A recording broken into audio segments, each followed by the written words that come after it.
ಲ್ಲಿದ್ದರೂ ಅವನು ಎಲ್ಲರಿಗೂ ಸಮೀಪದಲ್ಲಿದ್ದಾನೆ. ಹರೇ ಕೃಷ್ಣ. ಎಲ್ರಿಗೂ ನಮಸ್ಕಾರ. ಎಲ್ರು ಹೇಗಿದ್ದೀರಾ? ಹರೇ ಕೃಷ್ಣ ಪ್ರಭು. ಹರೇ ಕೃಷ್ಣ ಗುರುಜಿ. ಹರೇ ಕೃಷ್ಣ. ಹರೇ ಕೃಷ್ಣ. ಹರೇ ಕೃಷ್ಣ. ಹರೇ ಕೃಷ್ಣ ಎಲ್ರಿಗೂ ಗುರೂಜಿ. ಹರೇ ಮತ್ತೊಮ್ಮೆ ಕೃಷ್ಣ ಗುರುಜಿ. ಹರೇ ಕೃಷ್ಣ. ಹರೇ ಕೃಷ್ಣ. ಕೇಶವ್ ಪ್ರಭುಜಿ ಇದ್ದೀರಾ? ಹರೇ ಕೃಷ್ಣ. ಹರೇ ಕೃಷ್ಣ. ಎಲ್ರಿಗೂ ನಮಸ್ಕಾರ. ಎಲ್ರು ಹೇಗಿದ್ದೀರಾ? ಚೆನ್ನಾಗಿದ್ದೀನಿ Guruji. Thank you. Okay. Hare Krishna. Hare Krishna. ಎಲ್ರಿಗೂ ಹರೇ ಕೃಷ್ಣ ಗುರುಜಿ. ಹರೇ ಕೃಷ್ಣ. ಇಸ್ಕಾನ್ ಮಂಗಳೂರವರು ಆಯೋಜಿಸಿರುವಂತಹ 18 ದಿವಸಗಳಲ್ಲಿ ಭಗವದ್ಗೀತೆಯನ್ನು ಅರ್ಥ ಮಾಡ್ಕೊಳ್ಳಿ ಇವತ್ತಿನ ಕ್ಲಾಸಿಗೆ ಸ್ವಾಗತ. ಇವತ್ತು ಕೀರ್ತನೆ ಇಲ್ಲ, ನಾಳೆ ಮಾಡೋಣ ಕೀರ್ತನೆ. ಇವತ್ತೀಗ ಪ್ರಾರ್ಥನೆಯೊಂದಿಗೆ ಸ್ಟಾರ್ಟ್ ಮಾಡೋಣ. ಓಂ ನಮೋ ಭಗವತೆ ವಾಸುದೇವಾಯ. ಓಂ ನಮೋ ಭಗವತೆ ವಾಸುದೇವಾಯ. ಓಂ ನಮೋ ಭಗವತೆ ವಾಸುದೇವಾಯ. ಓಂ ಅಜ್ಞಾನತಿಮಿರಾಂಧಸ್ಯ ಜ್ಞಾನಾಂಜನಶಲಾಕಯ ಚಕ್ಷುರುನ್ಮೀಲಿತಂ ಯೇನ ತಸ್ಮೈ ಶ್ರೀ ಗುರವೇ ನಮಃ. ಶ್ರೀ ಚೈತನ್ಯ ಮನೋಭೀಷ್ಟಂ ಸ್ಥಾಪಿತಂ ಯೇನ ಭೂತಲೆ ಸ್ವಯಂ ರೂಪ ಕದಾ ಮಹ್ಯಂ ದದಾತಿ ಸ್ವಪದಾಂತಿಕಂ. ವಂದೇಹಂ ಶ್ರೀಗುರೋ ಶ್ರೀಯುತಪದಕಮಲಂ ಶ್ರೀಗುರುನ್ ವೈಷ್ಣವಾಂಶ ಶ್ರೀರೂಪಂ ಸಾಗ್ರಜಾತಂ ಸಹಗಣ ರಘುನಾಥಾನ್ವಿತಂ ತಂ ಸಜೀವಂ ಸಾದ್ವೈತಂ ಸಾವಧೂತಂ ಪರಿಜನಸಹಿತಂ ಕೃಷ್ಣ ಚೈತನ್ಯ ದೇವಂ ಶ್ರೀ ರಾಧಾ ಕೃಷ್ಣ ಪಾದಾನ್ ಸಹಗಣ ಲಲಿತಾ ಶ್ರೀ ವಿಶಾಖಾನ್ವಿತಾಂಶ. ಹೇ ಕೃಷ್ಣ ಕರುಣಾ ಸಿಂಧೋ ದೀನಬಂಧೋ ಜಗತ್ಪತೆ ಗೋಪೇಶ ಗೋಪಿಕಾ ಕಾಂತ ರಾಧಾ ಕಾಂತ ನಮೋಸ್ತುತೆ. ತಪ್ತ ಕಾಂಚನ ಗೌರಾಂಗಿ ರಾಧೆ ವೃಂದಾವನೇಶ್ವರಿ ವೃಷಭಾನುಸುತೆ ದೇವಿ ಪ್ರಣಮಾಮಿ ಹರಿಪ್ರಿಯೆ. ವಾಂಚಾಕಲ್ಪತರುಭ್ಯಶ್ಚ ಕೃಪಾ ಸಿಂಧುಭ್ಯೇವ ಚ ಪತಿತಾನಾಂ ಪಾವನೇಭ್ಯೋ ವೈಷ್ಣವೇಭ್ಯೋ ನಮೋ ನಮಃ. ನಮೋ ವಿಷ್ಣುಪಾದಾಯ ಕೃಷ್ಣ ಪ್ರೇಷ್ಠಾಯ ಭೂತಲೆ ಶ್ರೀಮತೆ ಭಕ್ತಿವೇದಾಂತ ಸ್ವಾಮಿನ್ನಿತಿ ನಾಮಿನೆ. ನಮಸ್ತೆ ಸಾರಸ್ವತೆ ದೇವೆ ಗೌರವಾಣಿ ಪ್ರಚಾರಿಣೆ ನಿರ್ವಿಶೇಷ ಶೂನ್ಯವಾದಿ ಪಾಶ್ಚಾತ್ಯ ದೇಶತಾರಿಣೆ. ಜಯ ಶ್ರೀ ಕೃಷ್ಣ ಚೈತನ್ಯ ಪ್ರಭೋ ನಿತ್ಯಾನಂದ ಶ್ರೀ ಅದ್ವೈತ ಗದಾಧರ ಶ್ರೀವಾಸಾದಿ ಗೌರ ಭಕ್ತವೃಂದ. ಹರೇ ಕೃಷ್ಣ ಕೃಷ್ಣ ಕೃಷ್ಣ ಹರೇ ಹರೇ. ಹರೇ ರಾಮ ರಾಮ ರಾಮ ಹರೇ ಹರೇ. ಹರೇ ಕೃಷ್ಣ ಕೃಷ್ಣ ಕೃಷ್ಣ ಹರೇ ಹರೇ. ಹರೇ ರಾಮ ರಾಮ ರಾಮ ಹರೇ ಹರೇ. ಹರೇ ಕೃಷ್ಣ ಕೃಷ್ಣ ಕೃಷ್ಣ ಹರೇ ಹರೇ. ಹರೇ ರಾಮ ರಾಮ ರಾಮ ಹರೇ ಹರೇ. ಹರೇ ಕೃಷ್ಣ. ನಾವು ನಿನ್ನೆ ಭಕ್ತಿಯೋಗದ ಅಧ್ಯಾಯಗಳು ನಿನ್ನೆ ಮುಗಿದಿದೆ. ನಿನ್ನೆ ಕೊನೆಯದಾಗಿ ನಾವು ಏನನ್ನ ಅರ್ಥ ಮಾಡಿಕೊಂಡಿರುವಂತಹದ್ದು? ಸೊ ಯಾರು ಹ್ಯಾಂಡ್ ರೇಸ್ ಮಾಡ್ತೀರಿ? ನಿನ್ನಿನ ಅಧ್ಯಾಯದ ತಾತ್ಪರ್ಯ, ಭಗವಂತ ಏನ್ ಹೇಳ್ದ, ಕ್ವಿಕ್ ಆಗಿ ರೀಕ್ಯಾಪ್ ಮಾಡ್ಲಿಕ್ಕೆ ಯಾರಾದ್ರೂ? ಓಕೆ. ಹರೇ ಕೃಷ್ಣ ರೇಣುಕಾ ಮಾತಾಜಿ. ಹರೇ ಕೃಷ್ಣ. ಹರೇ ಕೃಷ್ಣ ಪ್ರಭುಜಿ. ಹರೇ ಕೃಷ್ಣ. ಭಗವಂತ ಹೇಳ್ತಾರೆ, ಭಕ್ತಿ ಒಂದೇ ನನಗೆ ಮುಖ್ಯವಾಗಿ ನೀವು ನನ್ನನ್ನು ತಲುಪಕ್ ಸಾಧ್ಯ ಅಂತ ಹೇಳ್ತಾರೆ. ನವವಿಧ ಭಕ್ತಿಯನ್ನು ಹೇಳಿದ್ರು ಪ್ರಭುಜಿ. ಶ್ರವಣಂ, ಕೀರ್ತನಂ, ವಿಷ್ಣು ಶ್ರವಣಂ, ಕೀರ್ತನಂ, ಅರ್ಚನಂ, ವಂದನಂ, ಸ್ಮರಣಂ, ದಾಸ್ಯಂ, ಸಾಕ್ಯಂ, ಆತ್ಮನಿವೇದನಂ ಅಂತ ಹೇಳಿದಾರೆ ಪ್ರಭುಜಿ. ಕರೆಕ್ಟ್. ಸೊ ನವವಿಧ ಭಕ್ತಿ ಅಲ್ವಾ? ಸೊ ಆದ್ರಿಂದ ನಾವು ಮಾಡುವಂತಹದ್ದು ಈಗ ನಮಗೆ ಶ್ರವಣಂ, ಕೀರ್ತನಂ, ಸ್ಮರಣಂ ನಾವು ಮಾಡ್ಬೋದು. ಪಾದ ಸೇವನಂ ಲಕ್ಷ್ಮೀದೇವಿ ಮಾಡ್ತಾಳೆ. ಸೊ ಉಳಿದದ್ದು ಅರ್ಚನಂ ಅಥವಾ ವಂದನಂ, ದಾಸ್ಯಂ, ಆತ್ಮನಿವೇದನಂ. ಸೊ ಅದೆಲ್ಲ ನೆಕ್ಸ್ಟ್. ಅಂದ್ರೆ ಅದನ್ನ ಮಾಡಬೇಕು. ಬಟ್ ನಾವು ಇದನ್ನ ಮೂರನ್ನ ಮಾಡಿಕೊಂಡು ನಾವು ಆಮೇಲೆ ಅಂತಹ ಲೆವೆಲ್ಗೆ ಹೋಗಬಹುದು. ಆದ್ರೆ ಈಗ ನಾವು ಖಂಡಿತವಾಗಿಯೂ ಶ್ರವಣಂ, ಪರೀಕ್ಷಿತ ಮಹಾರಾಜ ಮಾಡಿದ ಹಾಗೆ ಅಲ್ವಾ? ಆಮೇಲೆ ನೆಕ್ಸ್ಟ್ ಮಾತಾಜಿ ಭಗವಂತ ಏನ್ ಹೇಳ್ತಾನೆ ನೆಕ್ಸ್ಟ್? ಬೇರೆ ಬೇರೆ ರೀತಿಯಲ್ಲಿ ಭಕ್ತಿ ಸೇವೆಯನ್ನ ಮಾಡ್ಬೇಕು. ಭಕ್ತಿ ಸೇವೆಯನ್ನ ಮಾಡ್ಬೇಕಂತ ಹೇಳ್ತಾನೆ. ಅಂದ್ರೆ ಭಕ್ತಿ ಸೇವೆಯನ್ನ ಮಾಡ್ಲಿಕ್ಕೆ ಆಗ್ಲಿಲ್ಲ ಅಂದ್ರೆ ಭಕ್ತಿ ಸೇವೆಯ ನಿಯಂತ್ರಕ ತತ್ವಗಳನ್ನ ಅನುಸರಿಸು ಅಲ್ವಾ? ಹರೇ ಕೃಷ್ಣ. ಥಣಿರಾಜ್ ಪ್ರಭುಜಿ. ಗುರುಜಿ ಹರೇ ಕೃಷ್ಣ. ಅದೇ ಎರಡನೇದಾಗಿ ಕೀರ್ತನೆ. ಕೀರ್ತನೆ, ಹೌದು, ಕೀರ್ತನೆಯನ್ನ ಮಾಡ್ಬೇಕು. ಸೊ ಅದೇ. ಆಮೇಲೆ ಯಾರು ತನಗೆ ಪ್ರಿಯರು? ಕೊನೆಯದಾಗಿ ಹೇಳ್ತಾನೆ. ಹರೇ ಕೃಷ್ಣ ಮಾತಾಜಿ. ರೇಣುಕಾ ಮಾತಾಜಿ ಕಂಟಿನ್ಯೂ ಮಾಡ್ತೀರಾ? ಆಮೇಲೆ ಭಗವಂತ ತನಗೆ ಯಾರು ಪ್ರಿಯರು ಅನ್ನೋದನ್ನ ಹೇಳ್ತಾನೆ ಅಲ್ವಾ? ಯಾರು ಕರ್ಮಫಲಗಳನ್ನ ತ್ಯಜಿಸಿ ಯಾರು ಸುಖ ದುಃಖದಲ್ಲಿ ಒಂದೇ ರೀತಿಯಾಗಿರ್ತಾನೆ, ಯಾರು ಏನೋ ಶೀತೋಷ್ಣದಲ್ಲಿ ಒಂದೇ ರೀತಿಯಾಗಿರ್ತಾನೆ. ಸೊ ಅಂಥವ್ರು ಯಾರು ತನ್ನಲ್ಲಿ ನನ್ನ ಮನಸ್ಸನ್ನು ನಿಲ್ಲಿಸಿರ್ತಾರೆ ಅಂತ ಭಕ್ತರು ನನಗೆ ಪ್ರಿಯರು, ಅವರಿಗೆ ನಾನು ಪ್ರಿಯ ಅನ್ನೋದನ್ನ ಅವನು ಹೇಳ್ತಾನೆ. ಅದರಿಂದ ಯಾರು ಭಗವಂತನಿಗೆ ಪ್ರಿಯರು ಅನ್ನೋದನ್ನ ಬೇರೆ ಬೇರೆ ರೀತಿಯಲ್ಲಿ ಕೊನೆಯದಾಗಿ ನಾವು ತಿಳ್ಕೊಳ್ಳೋದೇನು, ಯಾರು ಅವನಲ್ಲಿ ಶುದ್ಧ ಭಕ್ತಿಯನ್ನ ಮಾಡ್ತಾರೆ, ಯಾರು ಅವನ ಪ್ರಜ್ಞೆಯಲ್ಲಿ ಇರ್ತಾರೆ. ಅದರಿಂದ ಈ ಕೃಷ್ಣ ಪ್ರಜ್ಞೆ ಅನ್ನುವಂಥದ್ದು ಅಷ್ಟು ಮುಖ್ಯ ಅನ್ನುವಂಥದ್ದನ್ನ ನಾವು ನೋಡಿದ್ವಿ. ಅವರು ಖಂಡಿತವಾಗಿಯೂ ಭಗವದ್ಧಾಮವನ್ನ ಸೇರಿಯೇ ಸೇರ್ತಾರೆ ಅನ್ನೋದನ್ನ ಹೇಳ್ತಾನೆ. ಸೊ ಇವತ್ತು ವಿಶೇಷವಾಗಿ ಒಂದು ಸ್ಪೆಷಲ್ ಅಧ್ಯಾಯ, ಸ್ವಲ್ಪ ಇನ್ನು ಇದು ಜ್ಞಾನಯೋಗ, ಇದು ಜ್ಞಾನ. ಈಗ ಬರ್ತಾ ಇರುವಂತದ್ದೆಲ್ಲ ಇಷ್ಟು ದಿವಸ ಭಕ್ತಿ ಯೋಗದ ಬಗ್ಗೆ, ಹೇಗೆ ಭಕ್ತಿ ಮಾಡುವುದು ಅನ್ನುವಂಥದ್ದು, ಆ ಭಕ್ತಿಯನ್ನ ಮಾಡೋದ್ರಿಂದ ಏನಾಗತ್ತೆ, ಅವರು ಹೇಗೆ ಭಗವಂತನಿಗೆ ಪ್ರಿಯರಾಗ್ತಾರೆ ಅನ್ನುವಂಥದ್ದು, ಮತ್ತೆ ನಾವು ಭಗವಂತನ ಸೇವೆಯನ್ನ ಮಾಡಬೇಕು ಅನ್ನುವಂಥದ್ದನ್ನು ಅವನು ಹೇಳ್ತಾನೆ. ಆದ್ರೆ ಈಗ ಜ್ಞಾನದ ಬಗ್ಗೆ ಹೇಳ್ತಾ ಇರೋದ್ರಿಂದ ಅವನು ಇಲ್ಲಿ ನಮಗೆ ಅರ್ಜುನನ 6 ಪ್ರಶ್ನೆಯಿಂದ ಸ್ಟಾರ್ಟ್ ಆಗತ್ತೆ ಇದು. ಅವನು ಕೇಳ್ತಾನೆ, ಕ್ಷೇತ್ರ ಅಂದ್ರೆ ಏನು, ಕ್ಷೇತ್ರಜ್ಞ ಅಂದ್ರೆ ಏನು, ಹೀಗೆ ಹಲವಾರು ಪ್ರಶ್ನೆಗಳನ್ನ ಕೇಳ್ತಾನೆ. ಯಾಕೆಂದ್ರೆ ಭಗವಂತ ಹೇಳ್ತಾನಲ್ಲ, ನಿನ್ನೆ ಏನ್ ಹೇಳ್ದ, ನಿನಗೆ ಏನೂ ಮಾಡ್ಲಿಕ್ಕೆ ಆಗಿಲ್ಲ ಅಂದ್ರೆ ಭಕ್ತಿ ಸೇವೆಯನ್ನ, ನಿಯಂತ್ರಕ ತತ್ವಗಳನ್ನ, ಅದ್ಯಾವುದನ್ನು ಮಾಡ್ಲಿಕ್ಕೆ ಆಗಿಲ್ಲ, ನೀನು ಜ್ಞಾನಾರ್ಜನೆಯನ್ನ ಮಾಡು ಅಂತ ಹೇಳ್ತಾನೆ. ಈ ಜ್ಞಾನಾರ್ಜನೆಯನ್ನು ನಾವು ಮಾಡೋದು ಹೇಗೆ, ಹೇಗೆ ನಾವು ಜ್ಞಾನವನ್ನ ಗಳಿಸಿಕೊಳ್ಳುವಂತಹದ್ದು, ಯಾರಾದ್ರೂ ಹೇಳ್ತೀರಾ? ಗುರುವಿನ ಮುಖೇನ ಪ್ರಭುಜಿ. ಗುರುವಿನ ಮುಖೇನ, ಗುರುವಿಗೆ ಹೋಗಿ, ಗುರುವಿನ ಹತ್ರ ಹೋಗಿ, ತದ್ವಿದ್ಯೆ ಪ್ರಣಿಪಾತೇನ ಪರಿಪ್ರಶ್ನೆಯನ ಸೇವೆಯ ಅಂತ ಹೇಳ್ತಾನೆ. ಹೋಗಿ ಭಗವಂತನ ರಿಪ್ರೆಸೆಂಟೇಟಿವ್ ಅವರು ಯಾವ ಗುರುಗಳು, ಈ ಗುರು ಪರಂಪರೆಯಿಂದ ಬಂದಂತಹ ಗುರುಗಳ ಹತ್ರ ಹೋಗಿ ವಿನಯಪೂರ್ವಕವಾಗಿ ನಮ್ರತೆಯಿಂದ ನಾವು ಪ್ರಶ್ನೆಯನ್ನ ಕೇಳುವುದ್ರ ಮುಖಾಂತರ ನಮ್ಮ ಜ್ಞಾನವನ್ನ ನಾವು ಜಾಸ್ತಿ ಮಾಡ್ಕೊಳ್ಬೇಕು ಅನ್ನುವಂಥದ್ದು. ಅದರಿಂದ ಇಲ್ಲಿ ಈಗ ಜ್ಞಾನ ಬರ್ತಾ ಇರುವಂತಹದ್ದು. ಇಲ್ಲಿ ಕ್ಷೇತ್ರ ಅಂದ್ರೆ ಯಾರು, ಕ್ಷೇತ್ರಜ್ಞ ಅಂದ್ರೆ ಯಾರು, ಜ್ಞಾನ ಯಾವುದು, ಜ್ಞಾನದ ಗುರಿ ಯಾವುದು, ಜ್ಞೇಯ ಅನ್ನುವಂತಹದ್ದು, ಪ್ರಕೃತಿ ಅಂದ್ರೆ ಏನು, ಪುರುಷ ಅಂದ್ರೆ ಏನು, ಜ್ಞಾನದ ಯಾವುದು ನಿಜವಾದ ಜ್ಞಾನದ ದೃಷ್ಟಿ ಅನ್ನುವಂಥದ್ದು, ಹೀಗೆ ಇದ್ರ ಬಗ್ಗೆ ನಾವು ಇವತ್ತು ತಿಳ್ಕೊಳ್ಳಿಕ್ಕಿದ್ದೇವೆ. ಸ್ವಲ್ಪ ವಿಚಿತ್ರವಾಗಿ ಇದೆ ಈ ಅಧ್ಯಾಯವು. ಅದರಿಂದ ಇದನ್ನ ಕ್ಷೇತ್ರಜ್ಞ ವಿಭಾಗ ಯೋಗ ಅಂತ ನಾವು ಕರೆಯುವಂತಹದ್ದು. ಸೊ ಶ್ರೀ ರಾಧಾ ಗೋವಿಂದ, ಶ್ರೀ ನಾಮನಿಷ್ಠಾದಾಸ್ ಪ್ರಭುಜಿಯವರು ಮತ್ತು ಶ್ರೀಲಾ ಪ್ರಭುಪಾದ ಚರಣ ಕಮಲಾರವಿಂದಗಳಿಗೆ ವಂದಿಸ್ತಾ ಇವತ್ತಿನ ಅಧ್ಯಾಯವನ್ನು ನಾವು ಸ್ಟಾರ್ಟ್ ಮಾಡೋಣ. ಸೊ ನಿಜವಾಗಿ ನಿಮ್ಗೆ ಯಾರಿಗಾದ್ರೂ ಈ ರೀತಿಯಾದಂತಹ ಪ್ರಶ್ನೆ ಇದೆಯಾ? ಈಗ ಭಗವದ್ಗೀತೆಯನ್ನು ನಾವು ಹೀಗೆ ಮಾಡಿದ್ರೆ ಭಕ್ತಿಯೇ ಪ್ರಧಾನ ಅನ್ನುವಂತಹದ್ದು ಭಗವದ್ಗೀತೆಯಿಂದ ನಮಗೆ ಅರ್ಥ ಆಗಿರುವಂತಹದ್ದು. ಯಾಕೆಂದ್ರೆ ಭಕ್ತಿಯೇ ನಮ್ಮನ್ನ ಇಹ ಬಂಧನದಿಂದ ದಾಟಿ ಹೋಗ್ಲಿಕ್ಕೆ ಸಹಾಯ ಮಾಡುವಂತಹದ್ದು. ಉಳಿದದ್ದೆಲ್ಲ ಬಹಳ ಕಷ್ಟ. ಯಾಕೆಂದ್ರೆ ಧ್ಯಾನ ಯೋಗ ಇರ್ಬೋದು, ಅಷ್ಟಾಂಗ ಯೋಗ ಇರ್ಬೋದು, ಬ್ರಹ್ಮನ್ ಹಂತಕ್ಕೆ ಹೋಗುವಂತಹದ್ದು ಇರ್ಬೋದು, ಹೀಗೆ ಎಲ್ಲವೂ ಅವನು ಹೇಳ್ತಾನೆ ಈ ಶರೀರದಿಂದ ಮಾಡೋದು, ಈ ಶರೀರದಲ್ಲಿ ನಾವು ಅದನ್ನ ಮಾಡೋದಕ್ಕೆ ಬಹಳ ಕಷ್ಟ. ಶರೀರ ಸಾಕ್ಷಾತ್ಕಾರ ಆಗತ್ತೆ ಅನ್ನೋದು ಯಾವುದೇ ಇಲ್ಲ, ಅದು ಬಹಳ ಕಷ್ಟವಾದದ್ದು ಅಂತ ಹೇಳ್ತಾನೆ. ಆದ್ರೆ ಭಕ್ತಿ ಅನ್ನುವಂಥದ್ದು ಬಹಳ ಸುಲಭವಾಗಿ ಮಾಡುವಂತಹದ್ದು. ಮಾಡಿಕೊಂಡು ಭಗವಂತನನ್ನು ನಾವು ನೆನೆದರೆ, ಯಾವಾಗ ನಮ್ಮ ಅಂತ್ಯಕಾಲದಲ್ಲಿ ನಾವು ಭಗವಂತನನ್ನು ನೆನೆದರೆ ನಾವು ಭಗವದ್ಧಾಮವನ್ನ ಪ್ರವೇಶಿಸ್ತೇವೆ.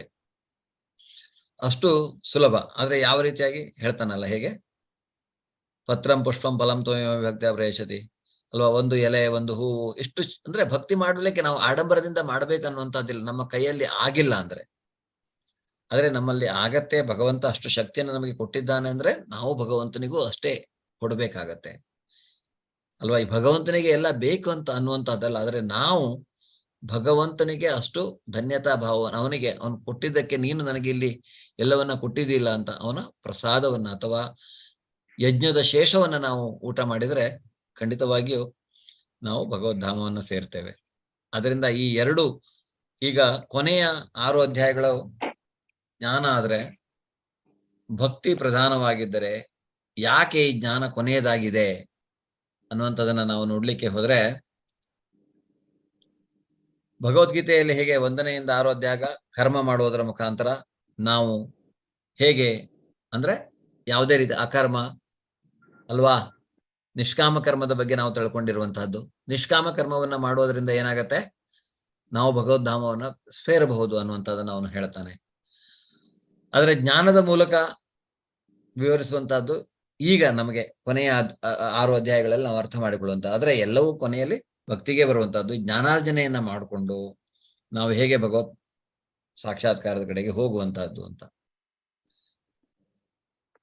ಈಗ 12ನೆಯ ಅಧ್ಯಾಯ ನಿನ್ನೆ ಅಷ್ಟೇ ನಾವು ನೋಡಿದ್ದು ಏನು, ಜನನ ಮರಣದಿಂದ ವೈಯಕ್ತಿಕವಾಗಿ ಅವನು ಬಿಡುಗಡೆ ಮಾಡ್ತಾನೆ ಅವನು ಭಕ್ತಿಯನ್ನ ಮಾಡೋದ್ರಿಂದ ಅನ್ನೋದನ್ನ ಇಲ್ಲಿ ಯಾರು ಅವನಲ್ಲಿ ಮನಸ್ಸನ್ನ ಕೇಂದ್ರೀಕರಿಸುತ್ತಾರೆ ಅಂತ. ಆದ್ದರಿಂದ ಈ ಕರ್ಮಯೋಗದಿಂದಲೂ ಜ್ಞಾನಯೋಗದಿಂದಲೂ ಎರಡರಿಂದಲೂ ನಾವು ಹೇಗೆ ಭಕ್ತಿಯನ್ನ ಮಾಡುವುದು ಅನ್ನೋದನ್ನ ನಾವಿಲ್ಲಿ ಅರ್ಥ ಮಾಡಿಕೊಳ್ಳುವಂತಹದ್ದು. ಸೊ ಮಾಯೆಯಿಂದ ಬೇರ್ಪಡುವಿಕೆ ನಿಮ್ಗೆಲ್ಲ ಗೊತ್ತಿದೆ ಅಲ್ವಾ? ಇವಾಗ ಮಾಯೆಯಿಂದ ಬೇರ್ಪಡುವುದಂದ್ರೆ ಏನು? ಕೃಷ್ಣ ಪ್ರಜ್ಞೆಯಲ್ಲಿ ತೊಡಗಿಸ್ಕೊಂಡು. ಮಾಯೆಯಿಂದ ಕೃಷ್ಣ ಪ್ರಜ್ಞೆಯಲ್ಲಿ ತೊಡಗಿಸಿಕೊಂಡು ನಮ್ಮ ಮನಸ್ಸನ್ನ ಮಾಯೆ ಹಿಡಿತಕ್ಕೆ ತೆಗೆದುಕೊಳ್ಬಾರ್ದು. ಮಹಾಮಾಯೆ ಅದರ ಕಂಟ್ರೋಲ್ ನಮ್ಮ ಮೇಲೆ ಆಗ್ಬಾರ್ದು. ನಮ್ಮ ಮನಸ್ಸನ್ನ ಹಿಡಿತಕ್ಕೆ ತಗೊಳ್ಬಾರ್ದು. ನಮ್ಮ ಇಂದ್ರಿಯಗಳನ್ನ ಅದು ಕಂಟ್ರೋಲ್ ಮಾಡಬಾರ್ದು. ಅದರಿಂದ ಈ ಮಾಯೆಯ ಹೊರತಾಗಿ ಅದರಿಂದ ನಾವು ಬೇರ್ಪಡುವುದು ಅಂದ್ರೆ ಕೃಷ್ಣ ಪ್ರಜ್ಞೆಯಲ್ಲಿ ಇದ್ದು ಮನಸ್ಸನ್ನ ಭಗವಂತನಲ್ಲಿ ಕೇಂದ್ರೀಕರಿಸಿ ನಾವು ಶುದ್ಧ ಸತ್ವಗುಣಕ್ಕೆ ಹೋಗೋದು. ಶುದ್ಧ ಈಗ ನಾಳೆ ಅಲ್ಲ, ನಾಳೆನೇ ಬರುತ್ತೆ ಪ್ರಕೃತಿಯ 3 ಗುಣಗಳು. ನಾಳಿನ ಅಧ್ಯಾಯ 14ನೇ ಅಧ್ಯಾಯ, 15ನೇ ಅಧ್ಯಾಯ ಪುರುಷೋತ್ತಮ ಯೋಗ. ಸೊ ನಾಳಿನ ಅಧ್ಯಾಯದಲ್ಲಿ ನಮ್ಗೆ ಅರ್ಥ ಆಗತ್ತೆ ಈ 3 ಗುಣಗಳು ಯಾವುವು, ಏನು ಮಾಯೆ ಅಂದ್ರೆ ಏನು ಅನ್ನುವಂಥದ್ದು. ಅದರಿಂದ ನಾವು ಹೊರಗೆ ಹೋಗುವಂತಹದ್ದು. ಅದರಿಂದ ಹೊರಗೆ ಹೋಗ್ಲಿಕ್ಕೆ ಒಂದೇ ಒಂದು ದಾರಿ, ಕಲಿಯುಗದಲ್ಲಿ ನಮ್ಗಿರುವುದು ಒಂದೇ ಒಂದು ದಾರಿ. ಏನು? ಹರಿನಾಮ ಸ್ಮರಣೆ, ಹರಿನಾಮ ಸ್ಮರಣೆ, ಹರಿನಾಮ ಸ್ಮರಣೆ. ಅದರಿಂದ ಮಾತ್ರ ನಾವು ಈ ಭವ ಬಂಧನವನ್ನ, ಈ ಬದ್ಧ ಆತ್ಮ ಅಂತ ಹೇಳ್ತೀವಲ್ಲ, ಬದ್ಧ ಆತ್ಮ ಅಂದ್ರೆ ಬಾಂಡೆಡ್ ಸೋಲ್. ಎಲ್ಲಿಗೆ ಬಾಂಡ್ ಆಗಿರುವಂತಹದ್ದು? ಈ ಮಾಯೆಗೆ ಬಾಂಡ್ ಆಗಿರುವಂತಹದ್ದು. ಪ್ರಕೃತಿ, ಈ ಐಹಿಕ ಪ್ರಕೃತಿಗೆ ಬಾಂಡ್ ಆಗಿರುವಂತಹದ್ದು, ಕರ್ಮ ಫಲಕ್ಕೆ ಬಾಂಡ್ ಆಗಿರುವಂತಹದ್ದು. ಅದರಿಂದ ನಾವು ಹೇಗೆ ಬಿಡುಗಡೆಯನ್ನ ಪಡೆಯುವಂತಹದ್ದು ಅನ್ನೋದನ್ನ ಅವನು ಹೇಳಿದರೆ, ಈ ಜ್ಞಾನ ಇದೆಲ್ಲ ಕರ್ಮನೂ ಇರ್ಬೋದು, ಜ್ಞಾನನೂ ಇರ್ಬೋದು, ಭಕ್ತಿಯನ್ನ ಮಾಡ್ಲಿಕ್ಕೆ ಒಂದು ಅಸ್ತ್ರವಾಗಿ ಅದನ್ನ ಬೆಳೆಸ್ಕೋಬೇಕು, ಒಂದು ಸಾಧನವಾಗಿ ನಾವು ಅದನ್ನ ಬೆಳೆಸ್ಕೊಳ್ಬೇಕು ಅನ್ನುವಂತಹದ್ದು. ಅದರಿಂದ ಅದು ಭಕ್ತಿಯ ಒಂದು ಭಾಗ ಆಗತ್ತೆ ಆ ರೀತಿ ಮಾಡೋದ್ರಿಂದ ಅಲ್ವಾ? ಈಗ ನಾವು ಎಷ್ಟೋ ಸಲ ಹೇಳ್ತೇವೆ, ನಾವು ಚಿಕ್ಕ ಮಕ್ಕಳಿಗೆ ಹೇಳ್ತೇವೆ ಮನೆಯಲ್ಲಿ, ಬೆಳಗ್ಗೆ ಬೇಗ ಏಳು, ದೇವರಿಗೆ ನಮಸ್ಕಾರ ಮಾಡು.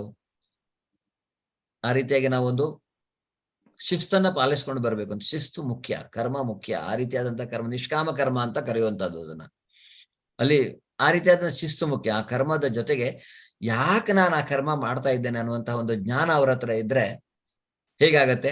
ಅದು ಪರಿಪೂರ್ಣತೆಗೆ ಅವರನ್ನು ಇನ್ನು ಹತ್ರಕ್ಕೆ ಕರ್ಕೊಂಡು ಹೋಗುತ್ತೆ ಅಲ್ವಾ? ಅದರಿಂದ ಅದು ಮುಖ್ಯ. ನಾನು ಯಾಕೆ ದೇವಸ್ಥಾನಕ್ಕೆ ಹೋಗ್ಬೇಕು, ನಾನು ಯಾಕೆ ದೇವರಿಗೆ ನಮಸ್ಕಾರ ಮಾಡಬೇಕು, ನಾನು ಯಾಕೆ ಬೇಗ ಬೆಳಗ್ಗೆ ಏಳ್ಬೇಕು, ನಾನು ಯಾಕೆ ಶುದ್ಧ ಆಹಾರವನ್ನ ಸೇವನೆ ಮಾಡಬೇಕು.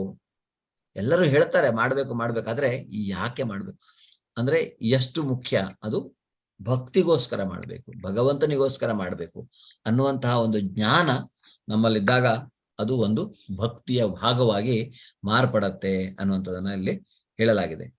ಅದರಿಂದ ಇಲ್ಲಿ ಪ್ರಶ್ನೆ ಏನು? ಪ್ರಕೃತಿ ಅಂದ್ರೆ ಏನು ಅಂತ ಕೇಳ್ತಾನೆ. ಅದಕ್ಕೆ ಭಗವಂತನ ಉತ್ತರ ಭೌತಿಕ ಪ್ರಕೃತಿ, ಐಹಿಕ ಪ್ರಕೃತಿ ಅನ್ನುವಂತಹದ್ದು. ಪುರುಷ ಅಂದ್ರೆ ಯಾರು? ಭೋಕ್ತ. ಈ ಪ್ರಕೃತಿಯನ್ನ ನಿಜವಾದ ಭೋಕ್ತಾರ ಪುರುಷ. ಕ್ಷೇತ್ರ ಅಂದ್ರೆ ಶರೀರ.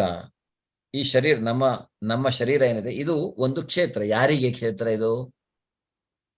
ಯಾರಿಗೆ ಕ್ಷೇತ್ರ? ಕ್ಷೇತ್ರಜ್ಞನಿಗೆ ಕ್ಷೇತ್ರ ಅದು. ಅಂದ್ರೆ ಕ್ರಿಕೆಟ್ ಆಡುವವರಿಗೆ ಯಾವುದು ಕ್ಷೇತ್ರ? ಸ್ಟೇಡಿಯಂ ಒಳಗಡೆ ಪಿಚ್ಚು, ಗ್ರೌಂಡ್ ಅಲ್ವಾ? ಅದೇ ರೀತಿಯಾಗಿ ಈ ಐಹಿಕ ಪ್ರಪಂಚದಲ್ಲಿ ಆತ್ಮಕ್ಕೆ ಕ್ಷೇತ್ರ ಯಾವುದು? ಶರೀರ. ಈ ಶರೀರ ಆತ್ಮದ ಕ್ಷೇತ್ರ. ಅದರಿಂದ ಇಲ್ಲಿ ಕ್ಷೇತ್ರ ಅಂದ್ರೆ ಈ ಶರೀರ, ನಮ್ಮ ಶರೀರ ಎಲ್ಲಿ ಆತ್ಮ ಸ್ಥಿತವಾಗಿದೆ. ಆತ್ಮ ತನ್ನ ದೇಹವನ್ನ ವೀಕ್ಷಣೆ ಮಾಡತ್ತೆ. ಪರಮಾತ್ಮನು ಈಗ ಈ ಕ್ಷೇತ್ರಜ್ಞ ಅನ್ನುವರು ಇಬ್ರು ನಮ್ಮಲ್ಲಿ. ಈ ಕ್ಷೇತ್ರಜ್ಞ ಅಂದ್ರೆ ಈ ಕ್ಷೇತ್ರ ಶರೀರದಲ್ಲಿ ಇಬ್ರಿದ್ದಾರೆ. ಯಾರಿದ್ದಾರೆ? ಆತ್ಮ ಮತ್ತು ಪರಮಾತ್ಮ. ನಾನು ಆತ್ಮ ಅಂದ್ರೆ ನಾನಿದ್ದೀನಿ, ಮತ್ತೆ ಪರಮಾತ್ಮನೂ ಇದ್ದಾನೆ. ಇಬ್ರು ಇದ್ದಾರೆ. ಕ್ಷೇತ್ರದಲ್ಲಿ. ಅದನ್ನು ನಾವು ತಿಳ್ಕೊಳ್ಳೋಣ. ಮತ್ತೆ ಜ್ಞಾನ, ಈ ಜ್ಞಾನ ಯಾಕೆ ನಮಗೆ? ಈ ಜ್ಞಾನದಿಂದ ನಾವು ಅರ್ಥ ಮಾಡಿಕೊಳ್ಳುವಂತಹದ್ದು ಈ ಕ್ಷೇತ್ರವನ್ನ, ಅಂದ್ರೆ ಈ ಶರೀರವನ್ನ ಮತ್ತು ಕ್ಷೇತ್ರಜ್ಞನನ್ನ, ಆತ್ಮ ಮತ್ತೆ ಪರಮಾತ್ಮ ಅವರನ್ನ ತಿಳ್ಕೊಳ್ಳುವಂತಹದ್ದು, ಅದು ಜ್ಞಾನ. ಯಾಕೆ ನಾವು ಆ ಜ್ಞಾನವನ್ನ ಪಡಿಬೇಕು? ಜ್ಞಾನದ ಗುರಿ ಯಾವುದು ಹಾಗಿದ್ರೆ ಅಂತ ನೋಡಿದ್ರೆ, ಜ್ಞಾನದ ಗುರಿಯೇ ಪರಮಾತ್ಮ ಅನ್ನುವಂಥದ್ದನ್ನ ನಾವು ಇವತ್ತು ತಿಳ್ಕೊಳ್ಳಿಕ್ಕಿದ್ದೇವೆ. ಹರೇ ಕೃಷ್ಣ. ನಾವು ಸ್ಟಾರ್ಟ್ ಮಾಡೋಣ. ಅರ್ಜುನ ಉವಾಚ ಪ್ರಕೃತಿಂ ಪುರುಷಂ ಚೈವ ಕ್ಷೇತ್ರಂ ಕ್ಷೇತ್ರಜ್ಞಮೇವ ಚ ಏತದ್ವೇದಿತುಮಿಚ್ಛಾಮಿ ಜ್ಞಾನಂ ಜ್ಞೇಯಂ ಚ ಕೇಶವ. ಶ್ರೀ ಭಗವಾನುವಾಚ ಇದಂ ಶರೀರಂ ಕೌಂತೇಯ ಕ್ಷೇತ್ರಮಿತ್ಯಭಿಧೀಯತೆ ಏತದ್ಯೋ ವೇತ್ತಿ ತಂ ಪ್ರಾಹುಃ ಕ್ಷೇತ್ರಜ್ಞ ಇತಿ ತದ್ವಿದಃ. ಹರೇ ಕೃಷ್ಣ. ಹರೇ ಕೃಷ್ಣ. ಯಾರು ಓದ್ತೀರಿ? ಓದಿ ಮಾತಾಜಿ. ಸುಮಿತ್ರಾ ಮಾತಾಜಿ ಓದಿ. ಹ್ಯಾಂಡ್ಸ್. ಹರೇ ಕೃಷ್ಣ ಪ್ರಭುಜಿ. ಹಾ, ಹರೇ ಕೃಷ್ಣ. ಅರ್ಜುನನು ಹೇಳಿದನು, ಪ್ರೀತಿಯ ಕೃಷ್ಣನೇ, ಪ್ರಕೃತಿ, ಪುರುಷ, ಕ್ಷೇತ್ರ, ಕ್ಷೇತ್ರಜ್ಞ, ಜ್ಞಾನ ಮತ್ತು ಜ್ಞಾನದ ಗುರಿ ಇವನ್ನು ತಿಳಿದುಕೊಳ್ಳಲು ಬಯಸುತ್ತೇನೆ. ದೇವೋತ್ತಮ ಪರಮಪುರುಷನು ಹೇಳಿದನು, ಕೌಂತೆಯನೇ, ಈ ದೇಹವನ್ನು ಕ್ಷೇತ್ರವೆಂದು ದೇಹವನ್ನು ತಿಳಿದವನನ್ನು ಕ್ಷೇತ್ರಜ್ಞನೆಂದು ಕರೆಯುತ್ತಾರೆ. ಧನ್ಯವಾದ ಗುರುಜಿ. ಧನ್ಯವಾದಗಳು ಮಾತಾಜಿ. ಸೊ ಈ ದೇಹ ಕ್ಷೇತ್ರ, ಈ ದೇಹವನ್ನ ಯಾರು ತಿಳ್ಕೊಂಡಿರ್ತಾರೆ ಅವರು ಕ್ಷೇತ್ರಜ್ಞರು ಅಂತ ಹೇಳ್ತಾನೆ. ಸೊ ನೋಡೋಣ ಮುಂದೆ. ಕ್ಷೇತ್ರಜ್ಞಂ ಚಾಪಿ ಮಾಂ ವಿದ್ಧಿ ಸರ್ವ ಕ್ಷೇತ್ರೇಷು ಭಾರತ ಕ್ಷೇತ್ರ ಕ್ಷೇತ್ರಜ್ಞಯೋರ್ಜ್ಞಾನಂ ಯತ್ತ ಜ್ಞಾನಂ ಮತಂ ಮಮ. ಹರೇ ಕೃಷ್ಣ. ಕಾವ್ಯ ಮಾತಾಜಿ. ಹರೇ ಕೃಷ್ಣ ಪ್ರಭುಜಿ. ಹರೇ ಕೃಷ್ಣ. ಭರತ ವಂಶ ಶ್ರೇಷ್ಠವಾದ ಅರ್ಜುನನೇ, ಎಲ್ಲಾ ದೇಹಗಳಲ್ಲಿರುವ ಕ್ಷೇತ್ರಜ್ಞನು ನಾನೇ. ಈ ದೇಹವನ್ನು ಅದರ ಕ್ಷೇತ್ರಜ್ಞನನ್ನು ತಿಳಿಯುವುದೇ ಜ್ಞಾನ ಎನ್ನುವುದನ್ನು ನೀನು ಅರ್ಥ ಮಾಡಿಕೊಳ್ಳಬೇಕು. ಇದೇ ನನ್ನ ಅಭಿಪ್ರಾಯ. ಹರೇ ಕೃಷ್ಣ.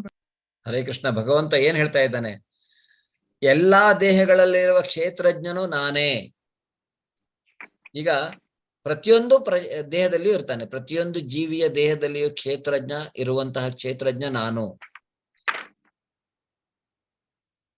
ಯಾರು ಈ ಪರಮಾತ್ಮನನ್ನ ತಿಳಿತಾರೋ, ಅಂದ್ರೆ ಇಲ್ಲಿ ಅವನು ಹೇಳ್ತಾ ಇದ್ದಾನೆ, ಈ ದೇಹ ಶರೀರದ ಬಗ್ಗೆ ತಿಳ್ಕೊಳ್ಳುವಂತಹದ್ದು, ಈ ಶರೀರ ಹೇಗಾಗಿದೆ ಅನ್ನುವಂಥದ್ದನ್ನ ನಾವು ಆಲ್ರೆಡಿ ನೋಡಿದ್ದೇವೆ ಅಲ್ವಾ? ಪಂಚಭೂತಗಳಿಂದ ಆಗಿರುವಂತಹ ಈ ಶರೀರ, ಇದರ ಬಗ್ಗೆ ನಾವು ತಿಳ್ಕೊಳ್ಬೇಕು. ಮತ್ತೆ ಕ್ಷೇತ್ರಜ್ಞನನ್ನು ತಿಳಿಯುವಂತಹದ್ದು, ಪರಮಾತ್ಮನನ್ನ ತಿಳಿಯುವಂತಹದ್ದೇ ನಿಜವಾದ ಜ್ಞಾನ ಅನ್ನೋದನ್ನ ಇಲ್ಲಿ ಅವನು ಹೇಳ್ತಾ ಇದ್ದಾನೆ. ಇದು ಭಗವಂತ ಹೇಳ್ತಾ ಇರುವಂತದ್ದು, ಇದು ನನ್ನ ಅಭಿಪ್ರಾಯ ಅನ್ನುವಂಥದ್ದನ್ನ ಹೇಳ್ತಾನೆ. ಉದಾಹರಣೆಗೆ ನಿಮಗೆ ಒಂದು ಸಿಂಪಲ್ ಉದಾಹರಣೆ ಕ್ರಿಕೆಟ್ ಸ್ಟೇಡಿಯಂ ಇದು ಅವಾಗಲೇ ಕೊಟ್ಟೆ. ಸೊ ಆದ್ರೆ ಈಗ ಈ ಒಂದು ಲ್ಯಾಂಡ್ ಅಥವಾ ಈ ಜಮೀನನ್ನ ನಾವು ನೋಡಿದಾಗ, ಈ ಜಮೀನ್ ಯಾರದೋ ಒಬ್ಬರ ಓನರ್ ಆಗಿರ್ತಾನೆ ಅಲ್ವಾ? ಈ ಜಮೀನಿನ ಅಥವಾ ಈ ಒಂದು ಏನ್ ಹೇಳ್ತೇವೆ ನಾವು ಅದಕ್ಕೆ, ಈ ಮಾಲೀಕ, ಅದರ ಈ ಜಾಗದ ಒಬ್ಬ ಮಾಲೀಕನಿರ್ತಾನೆ ಅಲ್ವಾ? ಮಾಲೀಕ ಒಬ್ಬನಾಗಿದ್ದಾನೆ. ಆದ್ರೆ ಆ ಜಾಗದ ಬಗ್ಗೆ ಆ ಮಾಲೀಕನಿಗೆ ಗೊತ್ತಿರತ್ತೆ. ಆ ಮಾಲೀಕನನ್ನ ಬಿಟ್ಟು ಇನ್ಯಾರಿಗೆ ಗೊತ್ತಿರತ್ತೆ? ಆ ಒಂದು ವಾಸ ಮಾಡ್ತಕ್ಕಂಥ ಆ ಜಾಗವನ್ನ ಈಗ ನೀವು ಅಲ್ಲಲ್ಲ, ಈಗ ನೀವು ಜಾಗವನ್ನ ಎಲ್ಲಾದ್ರೂ ತಕೊಂಡಾಗ ಆ ಜಾಗವನ್ನ ನೋಂದಣಿ ಮಾಡ್ತೀರಲ್ಲ, ರಿಜಿಸ್ಟರ್ ಮಾಡ್ತೀರಲ್ಲ ಗವರ್ಮೆಂಟ್ ಜೊತೆಗೆ, ಮಾಡ್ತೀರಾ ಇಲ್ಲ? ಎಲ್ರೂ ಮಾಡ್ಬೇಕಾಗತ್ತೆ ಅಲ್ವಾ? ಹಾ ಪ್ರಭುಜಿ. ಈಗ ನಾವು ತಕೊಂಡ್ಮೇಲೆ ಸೊ ಆ ಜಾಗದ ಬಗ್ಗೆ ಸರ್ಕಾರಕ್ಕೆ ಗೊತ್ತಿರತ್ತೆ. ಮತ್ತೆ ಆ ಜಾಗದ ಓನರ್ ಯಾರಿದಾನೋ ರೈತ, ಅವನಿಗೆ ಗೊತ್ತಿರತ್ತೆ. ಅದರಿಂದ ಎರಡು ಕ್ಷೇತ್ರಜ್ಞರು ಅನ್ನುವಂಥದ್ದನ್ನ ನಾವಿಲ್ಲಿ ತಿಳ್ಕೊಳ್ಬಹುದು. ಒಬ್ಬ ಓನರ್ ಆದ್ರೆ ಇನ್ನೊಬ್ಬ ಪರಮಾತ್ಮ, ಒಬ್ಬ ಆತ್ಮ ಆದ್ರೆ ಇನ್ನೊಬ್ಬ ಪರಮಾತ್ಮ. ಋಷಿಭಿರ್ಬಹುಧಾ ಗೀತಂ ಛಂದೋಭಿರ್ವಿವಿಧೈ ಪೃಥಕ್ ಬ್ರಹ್ಮಸೂತ್ರ ಪದಶ್ಚೈವ ಹೇತುಮದ್ಭಿರ್ವಿನಿಶ್ಚಿತೈಃ. ಹರೇ ಕೃಷ್ಣ ಚಂದ್ರ ಪ್ರಭುಜಿ. ಹರೇ ಕೃಷ್ಣ ಪ್ರಭುಜಿ. ಹರೇ ಕೃಷ್ಣ. ಕ್ಷೇತ್ರ ಮತ್ತು ಕ್ಷೇತ್ರಜ್ಞನ ಜ್ಞಾನವನ್ನು ಅನೇಕ ಋಷಿಗಳು ಬೇರೆ ಬೇರೆ ವೈದಿಕ ಬರಹಗಳಲ್ಲಿ ವರ್ಣಿಸಿದ್ದಾರೆ. ವಿಶೇಷವಾಗಿ ವೇದಾಂತ ಸೂತ್ರದಲ್ಲಿ ಕಾರ್ಯಕಾರಣದ ತರ್ಕದೊಂದಿಗೆ ಅದನ್ನು ನಿರೂಪಿಸಿದೆ. ವೇದಾಂತ ಸೂತ್ರ ವೇದಾಂತದ ಕರ್ತೃ ಅಂತ ಭಗವಂತ ಹೇಳ್ತಾನೆ. ಅದೇ ರೀತಿಯಾಗಿ ಒಂದು ಸೂತ್ರ ಇದೆ, ವೇದಾಂತ ಸೂತ್ರ ಅನ್ನುವಂತಹದ್ದು. ಅದರಲ್ಲಿ ಬಹಳ ಅಂದ್ರೆ ಈ ಕಾರ್ಯ ಕಾರಣದ ಇದರ ಜೊತೆಗೆ ಇದನ್ನ ಎಕ್ಸ್ಪ್ಲೇನ್ ಮಾಡಲಾಗಿದೆ. ಯಾವುದನ್ನ? ಕ್ಷೇತ್ರಜ್ಞರ ಜ್ಞಾನವನ್ನ ಋಷಿಗಳು ಸಹಿತ ಇದ್ರ ಬಗ್ಗೆ ಹೇಳಿದ್ದಾರೆ. ಅಂದ್ರೆ ಆತ್ಮ, ಪರಮಾತ್ಮ ಮತ್ತೆ ಈ ಅದರ ಅಂದ್ರೆ ಈ ಶರೀರದ ಬಗ್ಗೆ ಅಥವಾ ಅದ್ರ ಬಗ್ಗೆ ಅವರು ಎಕ್ಸ್ಪ್ಲೇನ್ ಮಾಡಿದ್ದಾರೆ ಅನ್ನುವಂಥದ್ದು. ಹರೇ ಕೃಷ್ಣ. 1 ಸೆಕೆಂಡ್.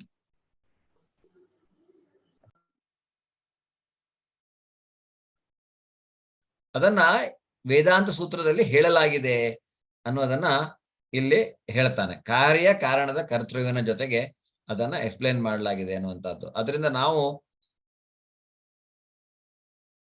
ಅರ್ಥ ಮಾಡಿಕೊಳ್ಳುವಂತಹದ್ದು ವೇದಾಂತ ಸೂತ್ರವನ್ನ ಯಾರು ಬರೆದಿರುವಂತಹದ್ದು ಅಂದ್ರೆ ವೇದವ್ಯಾಸರು, ಅಂದ್ರೆ ಕೃಷ್ಣ.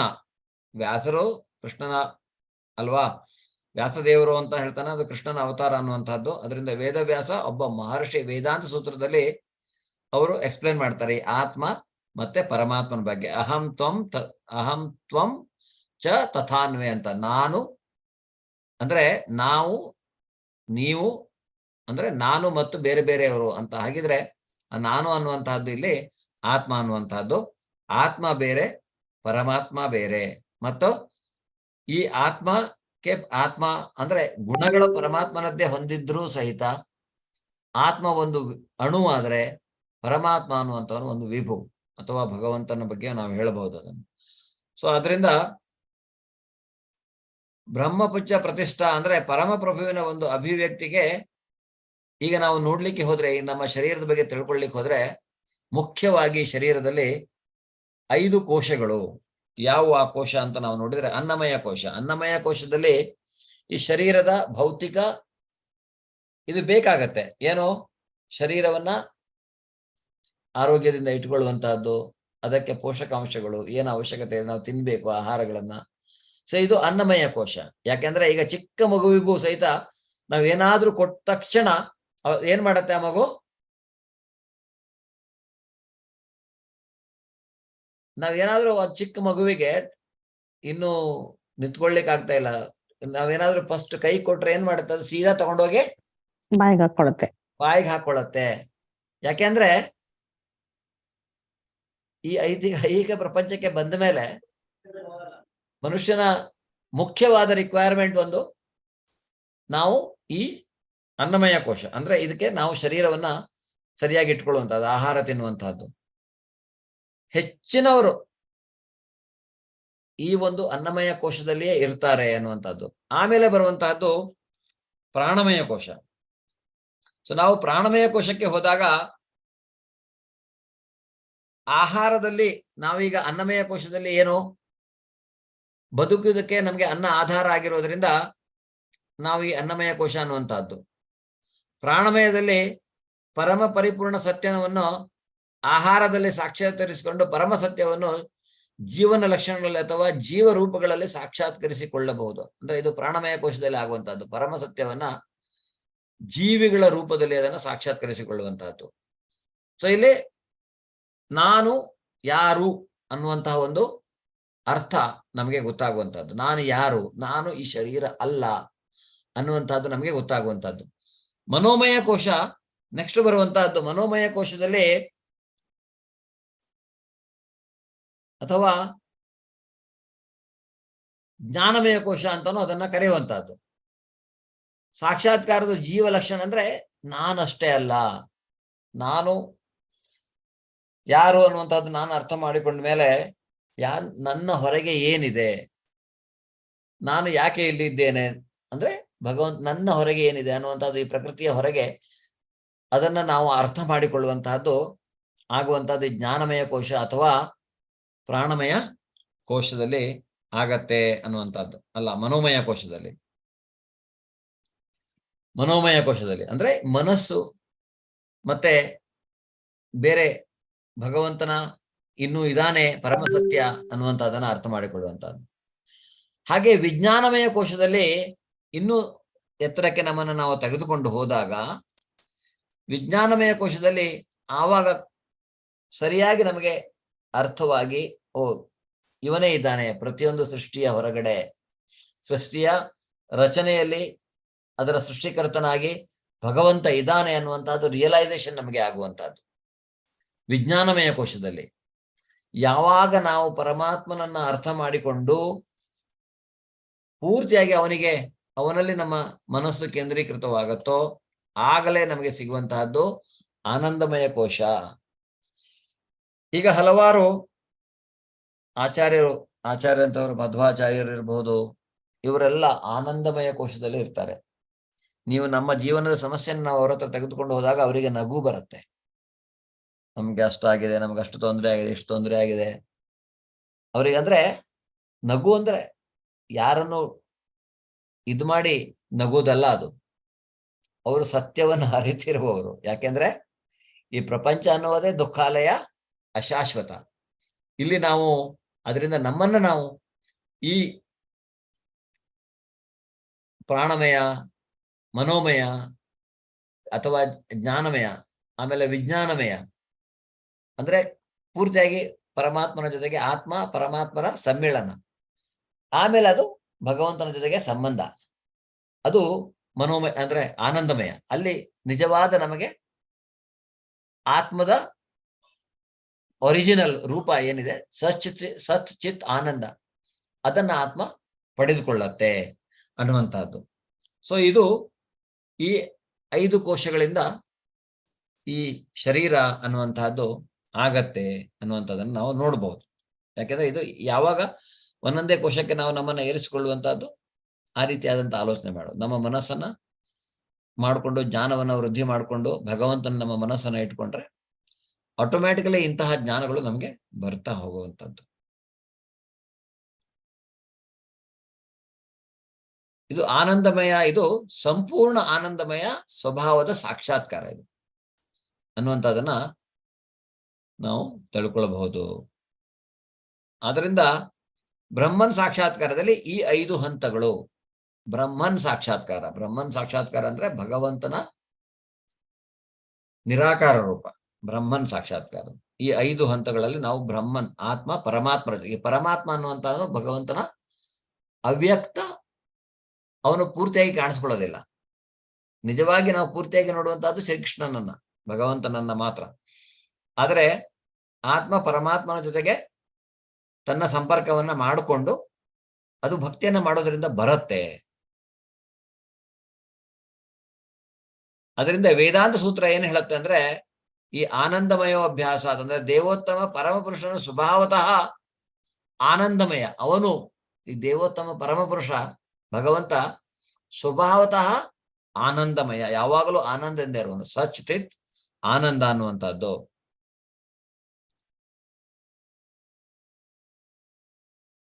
ಈ ಭಗವಂತ ಏನ್ ಮಾಡ್ತಾನಂತ ಅಂದ್ರೆ,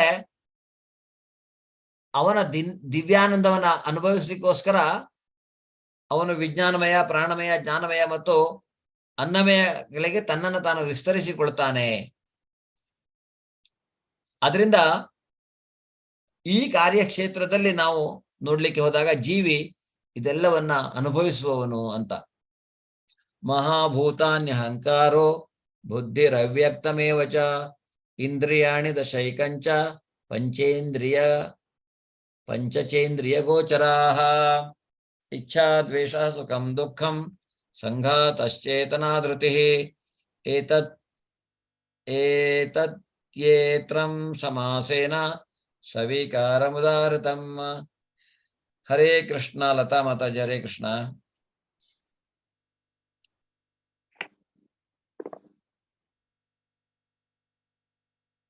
ವಿನುತಾ ಮಾತಾಜಿ ಹರೇ ಕೃಷ್ಣ. ರಾಮಭದ್ರಿ ಹರೇ ಕೃಷ್ಣ. ಹರೇ ಕೃಷ್ಣ ಪ್ರಭುಜಿ. ಓದ್ಲೆ ಪ್ರಭುಜಿ? ಹಾ ಓದಿ. ಭೂತಗಳು, ಅಹಂಕಾರ, ಬುದ್ಧಿ ಅವ್ಯಕ್ತವಾದದ್ದು ಮತ್ತು ಇಂದ್ರಿಯಗಳು ಮತ್ತು ಮನಸ್ಸು 5 ಇಂದ್ರಿಯ ವಿಷಯಗಳು ಬಯಕೆ, ದ್ವೇಷ, ಸುಖ, ದುಃಖ, ಮೊತ್ತ, ಜೀವ ಚಿಹ್ನೆಗಳು, ದೃಢ ನಿಶ್ಚಯಗಳು. ಸಂಕ್ಷೇಪವಾಗಿ ಇವನ್ನು ಕ್ಷೇತ್ರ ಮತ್ತು ಅದರ ಪರಸ್ಪರ ಪ್ರತಿಕ್ರಿಯೆಗಳು ಎಂದು ಪರಿಗಣಿಸುತ್ತಾರೆ. ಹರೇ ಕೃಷ್ಣ ಪ್ರಭು. ಸೊ ನಮ್ಮ ಶರೀರ ಹೇಗಾಗಿದೆ? ಪಂಚಭೂತಗಳಿಂದ ಪಂಚಭೂತಗಳಿಂದ ಆಗಿರುವಂತಹದ್ದು ಅಲ್ವಾ? ಹಾ, ಸೊ ಪ್ರಭು. ಇಲ್ಲಿ ವೇದ ಸ್ತೋತ್ರ ಮತ್ತೆ ವೇದಾಂತ ಸೂತ್ರಗಳು ಇವುಗಳನ್ನ ಅಧಿಕಾರಯುತವಾಗಿ ಹೇಳತ್ತೆ. ಏನು? ಮೊದಲನೇದಾಗಿ ಈ ಪಂಚಭೂತಗಳು ಭೂಮಿ, ನೀರು, ಅಗ್ನಿ, ವಾಯು, ಆಕಾಶ ಅಲ್ವಾ? ಅನಂತರ ನೆಕ್ಸ್ಟ್ ಬರುವಂತಹದ್ದು ಭಗವಂತನಿಂದ ಅಹಂಕಾರ, ಬುದ್ಧಿ ಅಲ್ವಾ? ಮನಸ್ಸು, ಬುದ್ಧಿ, ಅಹಂಕಾರ ಅನ್ನುವಂಥದ್ದು ಬರುತ್ತೆ. ಆದ್ರೆ ಇಲ್ಲಿ ಈ ಅಹಂಕಾರ, ಬುದ್ಧಿ ಮತ್ತು ಪ್ರಕೃತಿಯ 3 ಗುಣಗಳ ಬಗ್ಗೆ ನಾವು ತಿಳ್ಕೊಳ್ಬಹುದು. ಅಂದ್ರೆ ಪ್ರಕೃತಿಯ 3 ಗುಣಗಳು ಯಾವುದು? ಸತ್ವ, ರಜ, ತಮ. ಈ 3 ಗುಣಗಳು ಅವ್ಯಕ್ತವಾದದ್ದು. ಇದನ್ನ ನಾವು ನೋಡ್ಲಿಕ್ಕೆ ಆಗೋದಿಲ್ಲ ಕಣ್ಣಿಂದ ಅಲ್ವಾ? ಪಂಚಭೂತಗಳನ್ನ ನಾವು ನೋಡಕ್ಕೆ ಆದ್ರ ಅನುಭವಿಸಬಹುದು. ಇದಾದ ಮೇಲೆ 5 ಇಂದ್ರಿಯಗಳು ಬರುತ್ತೆ. ಅಂದ್ರೆ ಈ ಶರೀರ ರಚನೆ ಹೇಗಾಗತ್ತೆ ಅನ್ನೋದಕ್ಕೆ ಇಲ್ಲಿ ಹೇಳಲಾಗಿದೆ. ಅಂದ್ರೆ 5 ಇಂದ್ರಿಯಗಳು: ಕಣ್ಣುಗಳು, ಮೂಗು, ಕಿವಿ. ಯಾವುದು ನಮ್ಮ ಪಂಚೇಂದ್ರಿಯಗಳು? ಕಣ್ಣು, ಮೂಗು, ಬಾಯಿ. ಹಾ, ಕಣ್ಣು, ಮೂಗು, ಬಾಯಿ, ಚರ್ಮ, ಮತ್ತೆ ಬಾಯಿ, ನಾಲಿಗೆ. ಕಿವಿ, ಇದು ಕಿವಿ. ನಾಲಿಗೆ. ಕಿವಿ ಅದೇ ಬಾಯಿ ಅಂತ ಹೇಳಿದ್ರಲ್ಲ, ಬಾಯಿ ಅಂದ್ರೆ ನಾಲಿಗೆ. ಕಿವಿ, ಕಣ್ಣು, ಮೂಗು, ನಾಲಿಗೆ, ಚರ್ಮ. ಓಕೆ, ಇವು ಪಂಚೇಂದ್ರಿಯಗಳು. ಅದಾದ್ಮೇಲೆ ನಮಗೆ 5 ಕರ್ಮೇಂದ್ರಿಯಗಳು ಬರುತ್ತೆ. ಕರ್ಮೇಂದ್ರಿಯಗಳು ಯಾವುದು? ಶಬ್ದ, ನಾವು ಕೇಳ್ತೀವಲ್ಲ ಶಬ್ದ. ಕಾಲುಗಳು, ಕೈಗಳು, ಗುದ ಮತ್ತೆ ಜನನೇಂದ್ರಿಯ. ಸೊ ಇದು ಕರ್ಮೇಂದ್ರಿಯಗಳು ಅಂತ ಕರೆಯಲಾಗಿದೆ ಇದನ್ನ. ಇದಾದ್ಮೇಲೆ ಬರುವಂತಹದ್ದು ಮನಸ್ಸು. ಮನಸ್ಸನ್ನ ಇದು ನಮ್ಮ 6ನೆಯ ಇಂದ್ರಿಯ. ಅದನ್ನ ಅಂತರೇಂದ್ರಿಯ ಅಂತ ನಾವು ಕರೆಯುವಂತಹದ್ದು.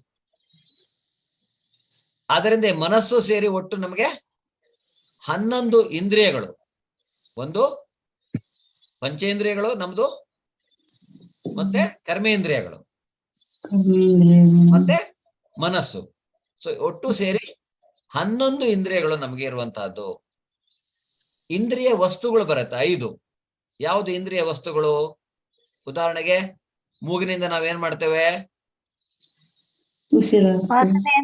ವಾಸನೆಯನ್ನ ತೆಗೆದುಕೊಳ್ಳುವಂತಹದ್ದು. ವಾಸನೆ ತೆಗೆದುಕೊಳ್ಳುವಂತಹದ್ದು ಉಸಿರು ಬೇಕಾಗತ್ತೆ. ಅದು ಪ್ರಾಣವಾಯು. ತಗೊಳ್ಬೇಕು, ಬಿಡ್ಬೇಕು ಅದು. ಆದ್ರೆ ವಾಸನೆ ನಾವು ತಗೊಳ್ತೇವೆ. ವಾಸನೆ ಅದು ಒಂದು ಇಂದ್ರಿಯ ವಸ್ತು. ಹಾಗೆ ನಾಲಿಗೆಯಿಂದ ರುಚಿ ನೋಡುವಂತಹದ್ದು, ಅದು ಒಂದು ಇಂದ್ರಿಯ ವಸ್ತು. ಮತ್ತೆ ರೂಪ ಅಂದ್ರೆ ಈ ನಮಗೆ ಏನ್ ಬರುತ್ತೆ, ನಾವು ಹೇಗೆ ಕಾಣ್ತೀವಿ ರೂಪ ಅನ್ನುವಂಥದ್ದು, ಆ ರೂಪ. ಸ್ಪರ್ಶ, ಸ್ಪರ್ಶ ಅಂದ್ರೆ ಚರ್ಮ ಅಲ್ವಾ? ಮತ್ತೆ ಶಬ್ದ, ಕಿವಿ ಕೇಳುವಂತಹದ್ದು. ಸೊ ಇದು ಹೀಗೆ ನಾವು ಒಟ್ಟು 24 ಘಟಕಾಂಶಗಳು ಅಂತ ಹೇಳ್ತಾರೆ. ಈ 24 ಘಟಕಾಂಶಗಳನ್ನ ಕ್ಷೇತ್ರ ಅಂತ ಕರೆಯಲಾಗಿದೆ. ಸೊ ಪಂಚೇಂದ್ರಿಯಗಳು, ಕರ್ಮೇಂದ್ರಿಯಗಳು, ಮತ್ತೆ ಇದು ಕ್ರಿಯೆ ಪ್ರತಿಕ್ರಿಯೆ ಅಂದ್ರೆ ಕರ್ಮ, ಇದು ಏನು ಇಂದ್ರಿಯ ವಸ್ತುಗಳು. ಸೊ ಇವೆಲ್ಲ ಸೇರಿ 24 ಘಟಕಾಂಶಗಳು ಸೇರಿ ಒಂದು ಕ್ಷೇತ್ರ ಆಗತ್ತೆ.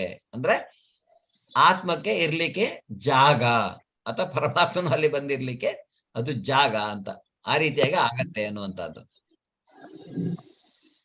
ಅದರಿಂದ ಯಾರು ಈ 24 ಘಟಕಾಂಶಗಳ ಮೊತ್ತವನ್ನ ವಿಶ್ಲೇಷಿಸಿ ಅಧ್ಯಯನ ಮಾಡ್ತಾನೆ, ಅವನು ಈ ಕ್ಷೇತ್ರವನ್ನ ಅರ್ಥ ಮಾಡಿಕೊಂಡಿರ್ತಾನೆ.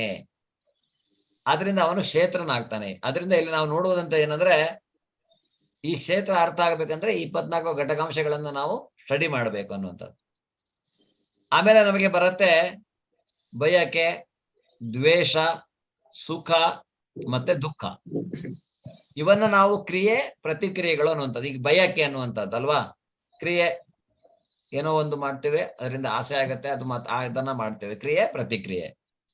ಹಾಗೆಯೇ ಬಯಕೆ ಆದ್ಮೇಲೆ ಇದು ದ್ವೇಷ, ಕೋಪ ಮಾಡ್ಕೊಳ್ಳುವಂತಹದ್ದು, ಒಬ್ಬರನ್ನ ದ್ವೇಷಿಸುವಂತಹದ್ದು, ಸುಖ ಮತ್ತು ದುಃಖ ಅನುಭವಗಳು. ಸೊ ಇವೆಲ್ಲ ಕ್ರಿಯೆ ಪ್ರತಿಕ್ರಿಯೆಗಳು. ಈ ಜಡ ದೇಹದಲ್ಲಿ ಪಂಚಭೂತಗಳ ನಿರೂಪಣೆ, ಪ್ರಜ್ಞೆ ಮತ್ತು ದೃಢ ವಿಶ್ವಾಸ ಇದು ಜೀವಿಯ ಲಕ್ಷಣವನ್ನ ಪ್ರತಿನಿಧಿಸುತ್ತೆ. ಪ್ರಜ್ಞೆ ಅಂದ್ರೆ ನಮ್ಮ ಕಾನ್ಶಿಯಸ್ನೆಸ್, ನಾವೇನ್ ಹೇಳ್ತೇವೆ ಅಲ್ವಾ, ಪ್ರಜ್ಞೆ ಅನ್ನುವಂಥದ್ದು. ಅವನಿಗೆ ಪ್ರಜ್ಞೆ ಇದೆ, ಇಲ್ಲ ಅವನು ಪ್ರಜ್ಞೆ ಇಲ್ಲ ಅನ್ನುವಂಥದ್ದನ್ನ ನಾವು ಹೇಳ್ತೀವಲ್ಲ. ಸೊ ಆ ರೀತಿಯಾದಂತಹ ಪ್ರಜ್ಞೆ ಮತ್ತು ದೃಢ ವಿಶ್ವಾಸ, ಅವನಲ್ಲಿರುವಂತಹ ಕಾನ್ಫಿಡೆನ್ಸ್, ಕಾನ್ಶಿಯಸ್ನೆಸ್ ಅಂಡ್ ಕಾನ್ಫಿಡೆನ್ಸ್ ಅಂತ. ಸೊ ಅದು ಜೀವಿಯ ಲಕ್ಷಣಗಳನ್ನ ಪ್ರತಿನಿಧಿಸುತ್ತೆ ಅಂತ ಹೇಳಲಾಗಿದೆ. ಅದರಿಂದ ಜೀವ ಲಕ್ಷಣಗಳು ಸೂಕ್ಷ್ಮ ದೇಹ, ಮನಸ್ಸು, ಬುದ್ಧಿ, ಅಹಂಕಾರ ಅನ್ನುವಂತಹದ್ದು ಸೂಕ್ಷ್ಮ ದೇಹ. ನಮ್ಮ ಸ್ಥೂಲ ದೇಹ ಯಾವುದು? ಪಂಚಭೂತಗಳಿಂದ ಆಗಿರುವಂತಹದ್ದು. ಪಂಚಭೂತಗಳು ಗೊತ್ತು ಅಲ್ವಾ? ಸೊ ಪಂಚಭೂತಗಳಿಂದ ಸ್ಥೂಲ ದೇಹ. ಸ್ಥೂಲ ದೇಹ ಅಂದ್ರೆ ಈ ಫಿಸಿಕಲ್ ಬಾಡಿ ನಮ್ದು, ಅದು ಮಣ್ಣಾಗಿ ಹೋಗತ್ತೆ. ಆದರೆ ಈ ಮನಸ್ಸು, ಬುದ್ಧಿ, ಅಹಂಕಾರದಿಂದ ಆಗಿರುವಂತಹ ಸೂಕ್ಷ್ಮ ಶರೀರ ಅದು ಮಣ್ಣಾಗೋದಿಲ್ಲ, ಅದು ಆತ್ಮದ ಜೊತೆಗೆ ಪ್ರಯಾಣ ಮಾಡುತ್ತೆ. ಈ ಸೂಕ್ಷ್ಮ ಘಟಕಾಂಶಗಳನ್ನ ಕ್ಷೇತ್ರ ಅಂತ ನಾವಿಲ್ಲಿ ತಿಳ್ಕೊಳ್ಬಹುದು. ಪಂಚಭೂತಗಳು ಅಹಂಕಾರದ ಸ್ಥೂಲ ನಿರೂಪಣೆ ಆದರೆ, ಅಹಂಕಾರ ಅನ್ನುವಂತಹದ್ದು ನಾವು ತಾಮಸ ಬುದ್ಧಿ ಅಂತ ಕರೆಯುವಂತಹದ್ದು ಅಲ್ವಾ. ನಮ್ಮ ಅಹಂಕಾರ, ಪ್ರಭುಪಾದರು ಹೇಳ್ತಾರೆ, ಈ ಅಹಂಕಾರ ಅನ್ನುವಂಥದ್ದು ಇರಬೇಕು, ಆದ್ರೆ ಅಹಂಕಾರ ಅನ್ನುವಂಥದ್ದು ಸರಿಯಾದ ರೀತಿಯಲ್ಲಿ, ಅದು ಸುಳ್ಳು ಅಹಂಕಾರ ಆಗ್ಬಾರ್ದು, ಮಿಥ್ಯಾಹಂಕಾರ ಆಗ್ಬಾರ್ದು ಅನ್ನುವಂಥದ್ದು. ಅದರಿಂದ ಈ ಐಹಿಕ ಪ್ರಕೃತಿ ಅವ್ಯಕ್ತ ಗುಣಗಳಿಗೆ ಪ್ರಧಾನ ಅಂತ ಕರೀತಾರೆ. ದೇಹ, ಈ ಎಲ್ಲಾ ಅಂಶಗಳ ನಿರೂಪಣೆ. ದೇಹಕ್ಕೆ 6 ಬಗೆಯ ವ್ಯತ್ಯಾಸಗಳಿದೆ. ದೇಹದ 6 ಬಗೆಯ ವ್ಯತ್ಯಾಸ ಯಾವುದು? ನಾವು ಭಗವದ್ಗೀತೆಯ 2ನೇ ಅಧ್ಯಾಯದಲ್ಲೇ ಅದನ್ನ ನೋಡಿದ್ದೇವೆ. ಏನು, ಹೇಗೆ ದೊಡ್ಡ ಆಗತ್ತೆ, ಕೌಮಾರಂ ಯೌವನಂ ಜರ ಅಲ್ವಾ.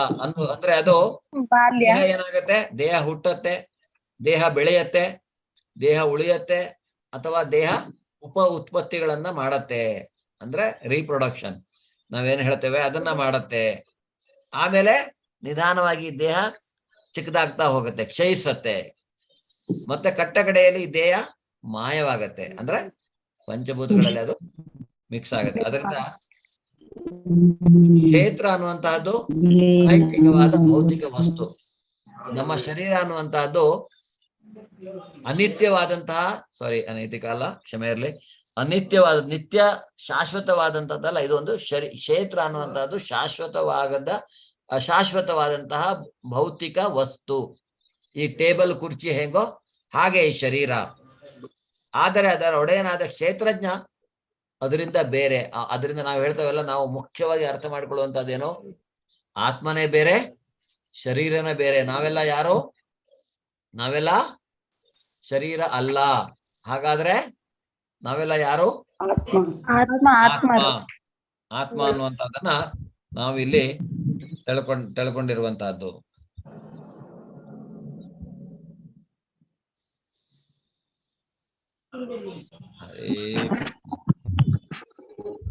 ಅಮಾನಿತ್ವಂ ಅದಮ್ಮಿತ್ವಂ ಅಹಿಂಸಾ ಕ್ಷಾಂತಿರಾರ್ಜವಂ ಆಚಾರ್ಯೋಪಾಸನಂ ಶೌಚಂ ಧೈರ್ಯಂ ಆತ್ಮವಿನಿಗ್ರಹಃ ಇಂದ್ರಿಯಾರ್ಥೇಷು ವೈರಾಗ್ಯಂ ಮನ ಅಹಂಕಾರ ಏವ ಚ ಜನ್ಮ ಮೃತ್ಯು ಜರಾ ವ್ಯಾಧಿ ದುಃಖ ದೋಷಾನುದರ್ಶನಂ ಅಸಕ್ತಿರನಭಿಷ್ಟಂಗಃ ಪುತ್ರದಾರಗೃಹಾದಿಷು ನಿತ್ಯಂ ಚ ಸಮಚಿತ್ತತ್ವಂ ಇಷ್ಟಾನಿಷ್ಟೋಪಪತ್ತಿಷು ಮಯಿ ಚಾನನ್ಯ ಯೋಗೇನ ಭಕ್ತಿರವ್ಯಭಿಚಾರಿಣಿ ವಿವೇಕ್ತ ದೇಶ ಸೇವಿತ್ವಂ ಅರತೇರ್ಜನ ಸಂಸದಿ ಆಧ್ಯಾತ್ಮ ಜ್ಞಾನ ನಿತ್ಯತ್ವಂ ತತ್ವಜ್ಞಾನಾರ್ಥ ದರ್ಶನಂ ಏತಜ್ಞಾನಮಿತಿ ಪ್ರೋಕ್ತಂ ಅಜ್ಞಾನಂ ಯದತೋನ್ಯಥಾ.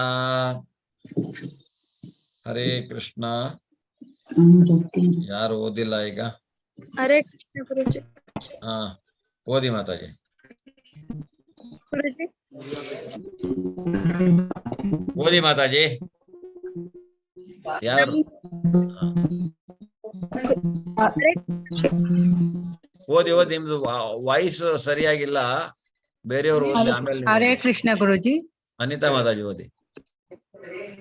ನಮ್ರತ, ಜಂಬವಿಲ್ಲದಿರುವುದು, ಅಹಿಂಸೆ, ತಾಳ್ಮೆ, ಸರಳತೆ, ನಿಜವಾದ ಗುರುವಿನ ಬಳಿಗೆ ಹೋಗುವುದು, ಶೌಚ, ಸ್ಥೈರ್ಯ, ಆತ್ಮ ಸಂಯಮ, ಇಂದ್ರಿಯ ತೃಪ್ತಿಯ ವಸ್ತುಗಳಲ್ಲಿ ವೈರಾಗ್ಯ, ಅಹಂಕಾರವಿಲ್ಲದಿರುವುದು, ಜನ್ಮ, ಸಾವು, ಮುಪ್ಪು ಮತ್ತು ರೋಗಗಳ ಕೆಡುಕನ್ನು ಗ್ರಹಿಸುವುದು, ಅನಾಸಕ್ತಿ, ಮಕ್ಕಳು ಆಸಕ್ತಿ ಇಲ್ಲದೆ ಇರುವಂತಹದ್ದು. ಅನಾಸಕ್ತಿ, ಮಕ್ಕಳು, ಹೆಂಡತಿ, ಮನೆ ಮತ್ತಿತರ ವಿಷಯಗಳಲ್ಲಿ ಸಿಕ್ಕಿಕೊಳ್ಳದೆ ಮುಕ್ತವಾಗಿರುವುದು, ಇಷ್ಟಾನಿಷ್ಟಗಳ ಮಧ್ಯೆ ಸಮಚಿತ್ತತೆ, ನನ್ನಲ್ಲಿ ನಿರಂತರವಾದ ಮತ್ತು ಪರಿಶುದ್ಧವಾದ ಭಕ್ತಿ, ಏಕಾಂತ ಪ್ರದೇಶದಲ್ಲಿ ವಾಸ ಮಾಡುವ ಅಭಿಲಾಷೆ, ಜನಸಮೂಹದಲ್ಲಿ ಆಸಕ್ತಿ ಇಲ್ಲದಿರುವುದು, ಆತ್ಮ ಸಾಕ್ಷಾತ್ಕಾರದ ಮಹತ್ವವನ್ನು ಒಪ್ಪಿಕೊಳ್ಳುವುದು, ಪರಿಪೂರ್ಣ ಸತ್ಯದ ತತ್ವಜ್ಞಾನಾರ್ಥ ಅನ್ವೇಷಣೆ, ಇವೆಲ್ಲ ಜ್ಞಾನ ಎಂದು ನಾನು ಘೋಷಿಸುತ್ತೇನೆ. ಇದಲ್ಲದೆ ಇರುವುದೆಲ್ಲ ಅಜ್ಞಾನ. ಹರೇ ಕೃಷ್ಣ ಗುರುಜಿ. ನೋಡಿ ಎಂತಹ ದೊಡ್ಡ ಸ್ಟೇಟ್ಮೆಂಟ್. ಬರೀ ಒಂದು 8ರಿಂದ 12ನೇ ಶ್ಲೋಕದಲ್ಲಿ 4 ಶ್ಲೋಕಗಳಲ್ಲಿ ಜ್ಞಾನ ಅಂದ್ರೆ ಏನು ಅನ್ನುವಂತನ್ನ ಭಗವಂತ ಎಕ್ಸ್ಪ್ಲೇನ್ ಮಾಡ್ತಾನೆ. ಇದೇ ಜ್ಞಾನ, ನಮ್ರರಾಗಿರುವಂತಹದ್ದು, ಜಂಬ ಇಲ್ಲದೆ ಇರುವಂತಹದ್ದು ಅಲ್ವಾ, ಹಿಂಸೆಯನ್ನ ಮಾಡದೇ ಇರುವಂತಹದ್ದು, ತಾಳ್ಮೆ, ಯಾವಾಗಲೂ ನಾವು ಹೇಳ್ತೀವಲ್ಲ ತಣ್ಣೀರನ್ನಾದ್ರೂ ತಣ್ಣೀಸ್ ಕುಡಿಬೇಕು, ಕೇಳಿದಿರಾ ಗಾದೆ? ಅಂತಹ ತಾಳ್ಮೆ ನಮ್ಮಲ್ಲಿರ್ಬೇಕು. ಸರಳತೆ, ಸಿಂಪಲ್ ಆಗಿರುವಂತಹದ್ದು, ಯಾವುದೇ ಆಡಂಬರ ಅಥವಾ ಪ್ರದರ್ಶನ ಇಲ್ಲದೆ ಇರುವಂತಹದ್ದು, ನಿಜವಾದ ಗುರುವಿನ ಬಳಿಗೆ ಹೋಗುವಂತಹದ್ದು. ನಿಜವಾದ ಗುರು ಯಾರು ಅನ್ನುವಂಥ ನಿಮ್ಗೆಲ್ಲ ಅರ್ಥ ಆಗಿದೆ. ಯಾರು? ಯಾವುದಾದ್ರೂ ಒಂದು ಗುರು ಪರಂಪರೆಯಿಂದ ಬಂದವರಾಗಿರ್ಬೇಕು. ಬ್ರಹ್ಮನ ಇರ್ಬೋದು, ಲಕ್ಷ್ಮಿ ಇರ್ಬೋದು, ಶಿವ ಇರ್ಬೋದು, ಇಲ್ಲ ಸನತ್ ಕುಮಾರ್, ಚತುಷ್ಕುಮಾರ್, ಆ ಪರಂಪರೆಯಾದ್ರೂ ಆಗ್ಬಹುದು. ಅಂದ್ರೆ ಮಾಧ್ವಾಚಾರ್ಯರಿರ್ಬೋದು, ರಾಮಾನುಜಾಚಾರ್ಯರಿರ್ಬಹುದು, ನಿಂಬಾರ್ಕಾಚಾರ್ಯರಿರ್ಬಹುದು, ಅಥವಾ ಶ್ರೀ ವಿಷ್ಣುಸ್ವಾಮಿ ಅವರಾದ್ರೂ ಇರ್ಬೋದು. ಆ ಪರಂಪರೆಯಿಂದ ಬಂದಂತಹ ಯಾವುದೇ ಗುರುಗಳ ಹತ್ರ ಹೋಗಿ ನಾವು ಪ್ರಶ್ನೆಯನ್ನ ಮಾಡಬಹುದು. ಶೌಚ, ಶುಚಿತ್ವ ತುಂಬಾ ಮುಖ್ಯ. ಹೊರಗಡೆ ಒಳಗಡೆ ಎರಡೂ ಕಡೆ ಅಲ್ವಾ? ಶರೀರದ ಒಳಗಡೆ, ಶರೀರದ ಹೊರಗಡೆ ಎರಡೂ ಕಡೆ. ಸ್ಥೈರ್ಯ, ಯಾವುದೇ ರೀತಿಯಾದಂತಹ ಧೃತಿಗೆಡುವಂತಹ ಅವಶ್ಯಕತೆ ಇಲ್ಲ. ಇದೆಲ್ಲ ಬರುವುದು ಯಾವಾಗ? ನಮ್ಮ ಮನಸ್ಸು ಭಗವಂತನಲ್ಲಿ ಕೇಂದ್ರೀಕೃತವಾದ. ಇದನ್ನ ಜ್ಞಾನ ಅಂತ ಹೇಳ್ತಾ ಇದ್ದಾನೆ ಭಗವಂತ. ಇದೇ ಜ್ಞಾನ. ಆತ್ಮ ಸಂಯಮ ಇರು, ಸಂಯಮ ಮಾಡ್ಕೋ, ಆತ್ಮ ಸಂಯಮ ಭರಸ್ಸು ಅಂತ ಹೇಳ್ತೇವೆ ನಾವು ಎಷ್ಟೋ ಸಲ. ನಿಧಾನವಾಗಿ ಅಂದ್ರೆ ಏನೇ ಇದ್ ಮಾಡುವಾಗ ಯಾವುದೇ ರೀತಿಯಾದಂಥ ದ್ವಂದ್ವತೆ ಅಥವಾ ಅನಿಶ್ಚಿತತೆ. ಅರ್ಜುನಿಗಿತ್ತಲ್ಲ ಯುದ್ಧ ಮಾಡುವ, ಅಂದ್ರೆ ಭಗವದ್ಗೀತೆ ಸ್ಟಾರ್ಟ್ ಆಗುವ ಮೊದಲು ಅವನ ಆ ಪರಿಸ್ಥಿತಿ. ಆತ್ಮ ಸಂಯಮ, ಇಂದ್ರಿಯ ತೃಪ್ತಿಯ ವಸ್ತುಗಳಲ್ಲಿ ವೈರಾಗ್ಯ, ಯಾವುದೇ ರೀತಿಯಾದಂಥ ಇಂದ್ರಿಯ ತೃಪ್ತಿಗಾಗಿ ಕೆಲಸ ಮಾಡದೇ ಇರುವಂತಹದ್ದು, ಕಾಮ್ಯ ಕರ್ಮಗಳನ್ನ ಮಾಡದೇ ಇರುವಂತಹದ್ದು. ಅದಾದ್ಮೇಲೆ ಅಹಂಕಾರ ಹೇಳಿದ್ನಲ್ಲ, ಸುಳ್ಳು ಅಹಂಕಾರ ಇರಬಾರ್ದು, ನಿಜವಾದ ಅಹಂಕಾರ ಇರಬಹುದು. ಭಗವಂತನ ಭಕ್ತ ಅನ್ನುವಂಥದ್ದು ಆ ರೀತಿಯಾದಂಥ ಒಂದು ಅಭಿಮಾನ ನಮಗೆ ಇರಬಹುದು. ಆದ್ರೆ ನಾನು ಡಾಕ್ಟರ್, ನಾನು ಇಂಜಿನಿಯರ್, ನಾನು ಇದು ಅನ್ನುವಂತಹ ಯಾವುದೇ ಅಹಂಕಾರ, ನಾನು ದುಡ್ಡಿರುವವನು, ನನ್ನ ಹತ್ರ ಅಷ್ಟು ಕೋಟಿ ಆಸ್ತಿ ಇದೆ, ಇಷ್ಟು ಕೋಟಿ ಆಸ್ತಿ ಇದೆ, ಆ ರೀತಿಯಾದಂತಹ ಅಹಂಕಾರ ಅದು ಜ್ಞಾನ ಅಲ್ಲ. ಜನ್ಮ, ಸಾವು, ಮುಪ್ಪು ಮತ್ತು ರೋಗಗಳ ಕೆಡಕುಗಳನ್ನು ಗ್ರಹಿಸುವುದು ಅಲ್ವಾ. ಜನ್ಮ, ಮೃತ್ಯು, ಜರಾ, ವ್ಯಾಧಿ ಅಂದ್ರೆ ಇದನ್ನೇ ಹೇಳುವಂತಹದ್ದು. ಜನ್ಮ, ಮೃತ್ಯು, ಜರಾ, ವ್ಯಾಧಿ, ಇದರ ಬಗ್ಗೆ, ಇದರ ಕೆಡಕುಗಳು, ಯಾಕೆ ಅದನ್ನು ನಾವು ಪಡಿಬಾರ್ದು, ಮತ್ತೆ ಮತ್ತೆ ಮತ್ತೆ ಇಂತಹ ಸೈಕಲ್ಗೆ ಬರಬಾರ್ದು ಅನ್ನುವಂತಹ ಜ್ಞಾನ ನಮಗಿರ್ಬೇಕು. ಅದು ನಿಜವಾದ ಜ್ಞಾನ. ಅದನ್ನು ಅರಿತುಕೊಳ್ಳುವಂತಹದ್ದು. ಯಾವುದರಲ್ಲಿಯೂ ಅನಾಸಕ್ತಿ ಇರುವಂತಹದ್ದು. ಅನಾಸಕ್ತಿ ಅಂದ್ರೆ ಏನು? ಈಗ ನಾವು ನಮ್ಮ ಕರ್ತವ್ಯವನ್ನ ಮಾಡುವಂತಹದ್ದು, ಅದ್ರ ಬಗ್ಗೆ ಹೆಚ್ಚು ಆಕರ್ಷಣೆ ಇರಬಾರ್ದು, ನಮಗೆ ಅಟ್ಯಾಚ್ಮೆಂಟ್ ಇರಬಾರ್ದು. ಅನಾಸಕ್ತಿ ಅಂದ್ರೆ ಅಷ್ಟೇ. ಅದಾದ್ಮೇಲೆ ಮಕ್ಕಳು, ಹೆಂಡತಿ, ಮನೆ ಮತ್ತಿತರ ವಿಷಯಗಳಲ್ಲಿ ಸಿಕ್ಕಿಕೊಳ್ಳದೆ ಮುಕ್ತರಾಗಿರುವಂತಹದ್ದು, ಅದು ಸಹಿತ ಬಾಂಡೇ, ಅಟ್ಯಾಚ್ಮೆಂಟ್ಗಳು. ಕರ್ತವ್ಯ ಮಾಡಬೇಕು, ಅಟ್ಯಾಚ್ ಆಗಿರಬಾರದು ಅನ್ನುವಂಥದ್ದು. ಅಂದ್ರೆ ಈಗ ನಮ್ಮ ಸಂಸ್ಕಾರದಲ್ಲಿ ಬೇರೆ ಬೇರೆ ರೀತಿಯಾದ ಸಂಸ್ಕಾರ ಇದೆ ಅಲ್ವಾ? ಅಂದ್ರೆ ಒಂದು ಹೆಣ್ಣು ಗರ್ಭಿಣಿ ಆದಾಗ ಗರ್ಭ ಸಂಸ್ಕಾರ, ಆಮೇಲೆ ಹೀಗೆ ನಾವು ಆ ರೀತಿಯಾಗಿ ಮಾಡ್ಕೊಂಡು ಹೋದಾಗ ಗೃಹಸ್ಥಾಶ್ರಮಕ್ಕೆ ಬರ್ತೇವೆ. ಗೃಹಸ್ಥಾಶ್ರಮ ಮದುವೆ ಮಾಡ್ಕೊಳ್ತೇವೆ. ಸೇವೆ ಅಂದ್ರೆ ಗಂಡ ಹೆಂಡತಿ ಇಬ್ರು ಸೇರಿ ಭಗವಂತನ ಸೇವೆಯನ್ನ ಮಾಡಿಕೊಂಡು ಗೃಹಸ್ಥನಾಗಿ ಅವನು ದಾನ ಧರ್ಮಗಳನ್ನ ಮಾಡಬೇಕು. ಅದು ಶಾಸ್ತ್ರ ಹೇಳುತ್ತೆ. ಗೃಹಸ್ಥನಾದವನು ಬ್ರಹ್ಮಚಾರಿಗಾಗಲಿ ಅಥವಾ ಸನ್ಯಾಸಿಗಾಗಲಿ ದಾನ ಧರ್ಮ ಮಾಡ್ಬೇಕಂತ ಎಲ್ಲೂ ಹೇಳಲ್ಲ. ಸೊ ಆ ರೀತಿಯಾಗಿ ಮಾಡುವಂತಹದ್ದು. ಸೊ ಇದಕ್ಕೆ ಯಾವುದಕ್ಕೂ ಅಟ್ಯಾಚ್ ಆಗದೆ ಇರುವಂತಹದ್ದು. ಅಂದ್ರೆ ಇಬ್ರು ಗಂಡ ಹೆಂಡತಿಗಾಗಲಿ, ಹೆಂಡತಿ ಗಂಡ ಆಗಲಿ ತುಂಬಾ ಬಾಂಡಿಂಗ್ ಎಲ್ಲ ಈಗೆಲ್ಲ ನೀವು ನೋಡ್ಬೋದು. ಆ ತರದ ಯಾವುದೇ ರೀತಿಯಾದಂತಹ ಅಟ್ಯಾಚ್ಮೆಂಟ್ ಇರದೇ ಇರುವಂತಹದ್ದು ಜ್ಞಾನ. ಇಷ್ಟ ಅನಿಷ್ಟಗಳ ಮಧ್ಯೆ ಸಮಚಿತ್ತತೆ ಏನೇ ಇರಲಿ, ಅದಕ್ಕೆ ಅಂದ್ರೆ ಇಷ್ಟ ಅನಿಷ್ಟ ಎರಡಕ್ಕೂ ನಾವು ಒಂದೇ ರೀತಿಯಾಗಿ ಅದಕ್ಕೆ ರಿಯಾಕ್ಟ್ ಮಾಡುವಂತಹದ್ದು. ಭಗವಂತನಲ್ಲಿ ನಿರಂತರವಾದಂತಹ ಮತ್ತೆ ಪರಿಶುದ್ಧವಾದಂತಹ ಭಕ್ತಿ, ಇದು ಮುಖ್ಯವಾದಂತಹದ್ದು. ಸೊ ಈ ರೀತಿಯಾಗಿ ನಿರಂತರ ಅಂದ್ರೆ ಏನು? ನಾನ್ ಸ್ಟಾಪ್ ಅಲ್ವಾ? ನಾನ್ ಸ್ಟಾಪ್ ಭಕ್ತಿ.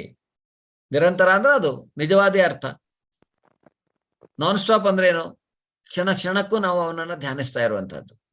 ಅದು ಏಕಾಂತ ಪ್ರದೇಶದಲ್ಲಿ ವಾಸ ಮಾಡುವ ಅಭಿಲಾಷೆ. ಅಂದ್ರೆ ಜನರ ಮಧ್ಯದಲ್ಲಿ ಇದ್ರೂ ಸಹಿತ ನಾವು ಯಾವುದಕ್ಕೂ ಅಟ್ಯಾಚ್ ಆಗದೇನೆ ಡಿಟ್ಯಾಚ್ ಆಗಿದ್ರೆ ನಮ್ಗೆ ಆ ಒಂದು ಅನುಭವ ಬರುತ್ತೆ. ಆದ್ರೆ ಭಗವಂತನ ಸೇವೆಯಲ್ಲಿ ಹೀಗೆ ಒಬ್ಬರೇ ಇರುವಂತಹದ್ದು. ಆತ್ಮ ಸಾಕ್ಷಾತ್ಕಾರದ ಮಹತ್ವವನ್ನು ಒಬ್ಬರು ಒಪ್ಪಿಕೊಳ್ಳುವಂತಹದ್ದು. ಇದು ಪರಿಪೂರ್ಣ ಸತ್ಯದ ತತ್ವಜ್ಞಾನಾರ್ಥ ಅನ್ವೇಷಣೆ. ಆಮೇಲೆ ಪರಿಪೂರ್ಣ ಸತ್ಯ ಅಂದ್ರೆ ಏನು? ಯಾರು ಹೇಳ್ತೀರಿ? ಪರಿಪೂರ್ಣ ಸತ್ಯದ ತತ್ವಜ್ಞಾನಾರ್ಥ ಅನ್ವೇಷಣೆ ಏನಿರಬಹುದು? ಹರೇ ಕೃಷ್ಣ. ಮ್ಯೂಟ್ ಆಗಿದೆ ಲತಾ ಅವ್ರಿಗೆ. ಹರೇ ಕೃಷ್ಣ ಪ್ರಭುಜಿ. ಹರೇ ಕೃಷ್ಣ. ಪರಿಪೂರ್ಣ ಜ್ಞಾನದ ಅನ್ವೇಷಣೆ ಅಂದ್ರೆ ಗುರುವಿನ ಮುಖೇನ ನಾವ್ ಯಾರನ್ನ ಚೂಸ್ ಮಾಡ್ಕೊಂಡು, ಯಾರನ್ನ ಭಗವಂತ ಅಂತ ನಂಬ್ಕೊಂಡು, ನಾವು ಭಕ್ತಿ ಸಾಧನೆ ಹೆಚ್ಚು ಮಾಡ್ಕೊಂಡು ಅವನನ್ನೇ ನೆನೆಸ್ತಾ ಕಡೆಗೆ ಅಂತ್ಯಕಾಲದಲ್ಲೂ ಪರಮಾತ್ಮ ಬಿಟ್ರೆ ಬೇರೆ ಯಾರು ಇಲ್ಲ ಅಂತ ತಿಳ್ಕೊಳ್ಳೋದು ಅಂತ ಅನ್ಕೊಂಡಿದೀನಿ ಪ್ರಭುಜಿ. ಪರಿಪೂರ್ಣ ಸತ್ಯ ಅಂದ್ರೆ ಒಬ್ನೇ, ಅವನೇ ಪರಿಪೂರ್ಣ ಸತ್ಯ. ಅಂದ್ರೆ ಕಂಪ್ಲೀಟ್ ಟ್ರುತ್. ಯಾವುದು? ಆಬ್ಸಲ್ಯೂಟ್ ಟ್ರುತ್ ಅಂತ ನಾವು ಇಂಗ್ಲಿಷ್ ಅಲ್ಲಿ ಹೇಳ್ತೇವೆ. Absolute truth. ಆ ಆಬ್ಸಲ್ಯೂಟ್ ಟ್ರುತ್, ಪರಿಪೂರ್ಣ ಸತ್ಯ ಒಬ್ಬನೇ ಭಗವಂತ ಮಾತ್ರ. ಭಗವಂತನ ಕುರಿತಾಗಿ ತತ್ವಜ್ಞಾನಾರ್ಥ ಅನ್ವೇಷಣೆ, ತತ್ವ ಜ್ಞಾನ, ಅವನ ಬಗ್ಗೆ ಈ ವೇದ ಅಥವಾ ಶಾಸ್ತ್ರಗಳ ಮುಖಾಂತರ ಅರ್ಥ ಮಾಡಿಕೊಂಡು ಅವನ ಬಗ್ಗೆ ಹೆಚ್ಚೆಚ್ಚು ತಿಳ್ಕೊಳ್ತಾ ಹೋಗುವಂತಹದ್ದು, ಅದು ತತ್ವಜ್ಞಾನಿಗಳು ಅಲ್ವಾ? ಈಗ ಕೆಲವರು ಈ ತರದವರು ಭಗವಂತನಿಗೆ 4 ರೀತಿಯ ಜನರು ಭಗವಂತನಿಗೆ ಶರಣಾಗತರಾಗ್ತಾರೆ. ಅದರಲ್ಲಿ ಇಂಥವರು ಒಬ್ರು ತತ್ವಜ್ಞಾನಾರ್ಥ ಅನ್ವೇಷಣೆ ಮಾಡುವಂತಹದ್ದು. ಅನ್ವೇಷಣೆ ಅಂದ್ರೆ ಏನು? ಹುಡುಕೊಂಡು ಹೋಗುದು ಅಲ್ವಾ? ಸೊ ಇವೆಲ್ಲ ಜ್ಞಾನ ಅನ್ನುವಂಥದ್ದನ್ನ ಭಗವಂತ ಹೇಳ್ತಾ ಇದ್ದಾನೆ. ಇದನ್ನ ಅವನು ಘೋಷಿಸ್ತಾ ಇದ್ದಾನೆ. ಇಷ್ಟು ಬಿಟ್ರೆ ಬೇರೆ ಎಲ್ಲ ಅಜ್ಞಾನ. ಈಗ ನಾವು ನೋಡಬಹುದು ಅಲ್ವಾ, ಯಾವುದು ಜ್ಞಾನ ಯಾವುದು ಅಜ್ಞಾನ ನಮಗೆ ಅನ್ನುವಂಥದ್ದನ್ನ ನಾವಿಲ್ಲಿ ನೋಡ್ಕೊಳ್ಬಹುದು. ಹರೇ ಕೃಷ್ಣ. ಧನ್ಯವಾದಗಳು. ಜ್ಞೇಯಂ ಯತ್ತ ಪ್ರವಕ್ಷ್ಯಾಮಿ ಯಜ್ಞಾತ್ವಾ ಮೃತಮಶ್ನುತೆ ಅನಾದಿಮತ್ ಪರಂ ಬ್ರಹ್ಮ ನ ಸತ್ತನ್ನ ಸದುಚ್ಯತೆ. ಹರೇ ಕೃಷ್ಣ. ಫಣಿರಾಜ ಪ್ರಭುಜಿ ಹರೇ ಕೃಷ್ಣ. ಹರೇ ಕೃಷ್ಣ. ಹರೇ ಕೃಷ್ಣ. ಯಾವ ಜ್ಞಾನವನ್ನು ತಿಳಿದುಕೊಂಡು ನೀನು ಅಮೃತತ್ವವನ್ನು ಸವಿಯುವೆಯೋ ಆ ಜ್ಞೇಯವಾದುದನ್ನು ವಿವರಿಸುತ್ತೇನೆ. ಸರಿ ಓದಿದ್ನ ಅದು ಗುರುಜಿ? ಅದು ಸರಿ ಇದೆ. ಜ್ಞೇಯವಾದುದನ್ನು ವಿವರಿಸುತ್ತೇನೆ. ಅನಾದಿಯಾದ ಮತ್ತು ನನಗೆ ಅಧೀನವಾದ ಬ್ರಹ್ಮನ್ ಈ ಐಹಿಕ ಜಗತ್ತಿನ ಕಾರ್ಯಕಾರಣದ ಆಚೆ ಇದೆ. ಹರೇ ಕೃಷ್ಣ. ಈಗ ಅವನು ಬ್ರಹ್ಮನ್, ಅದು ಅವನಿಗೆ ಅಧೀನ. ಯಾರಿಗೆ ಅಧೀನ? ಅದು ಭಗವಂತನಿಗೆ ಅಧೀನ. ಈ ಬ್ರಹ್ಮನ್ ಅಂದ್ರೆ ಏನು? ಬ್ರಹ್ಮನ್ ಅಂದ್ರೆ ಏನು ಇಲ್ಲಿ?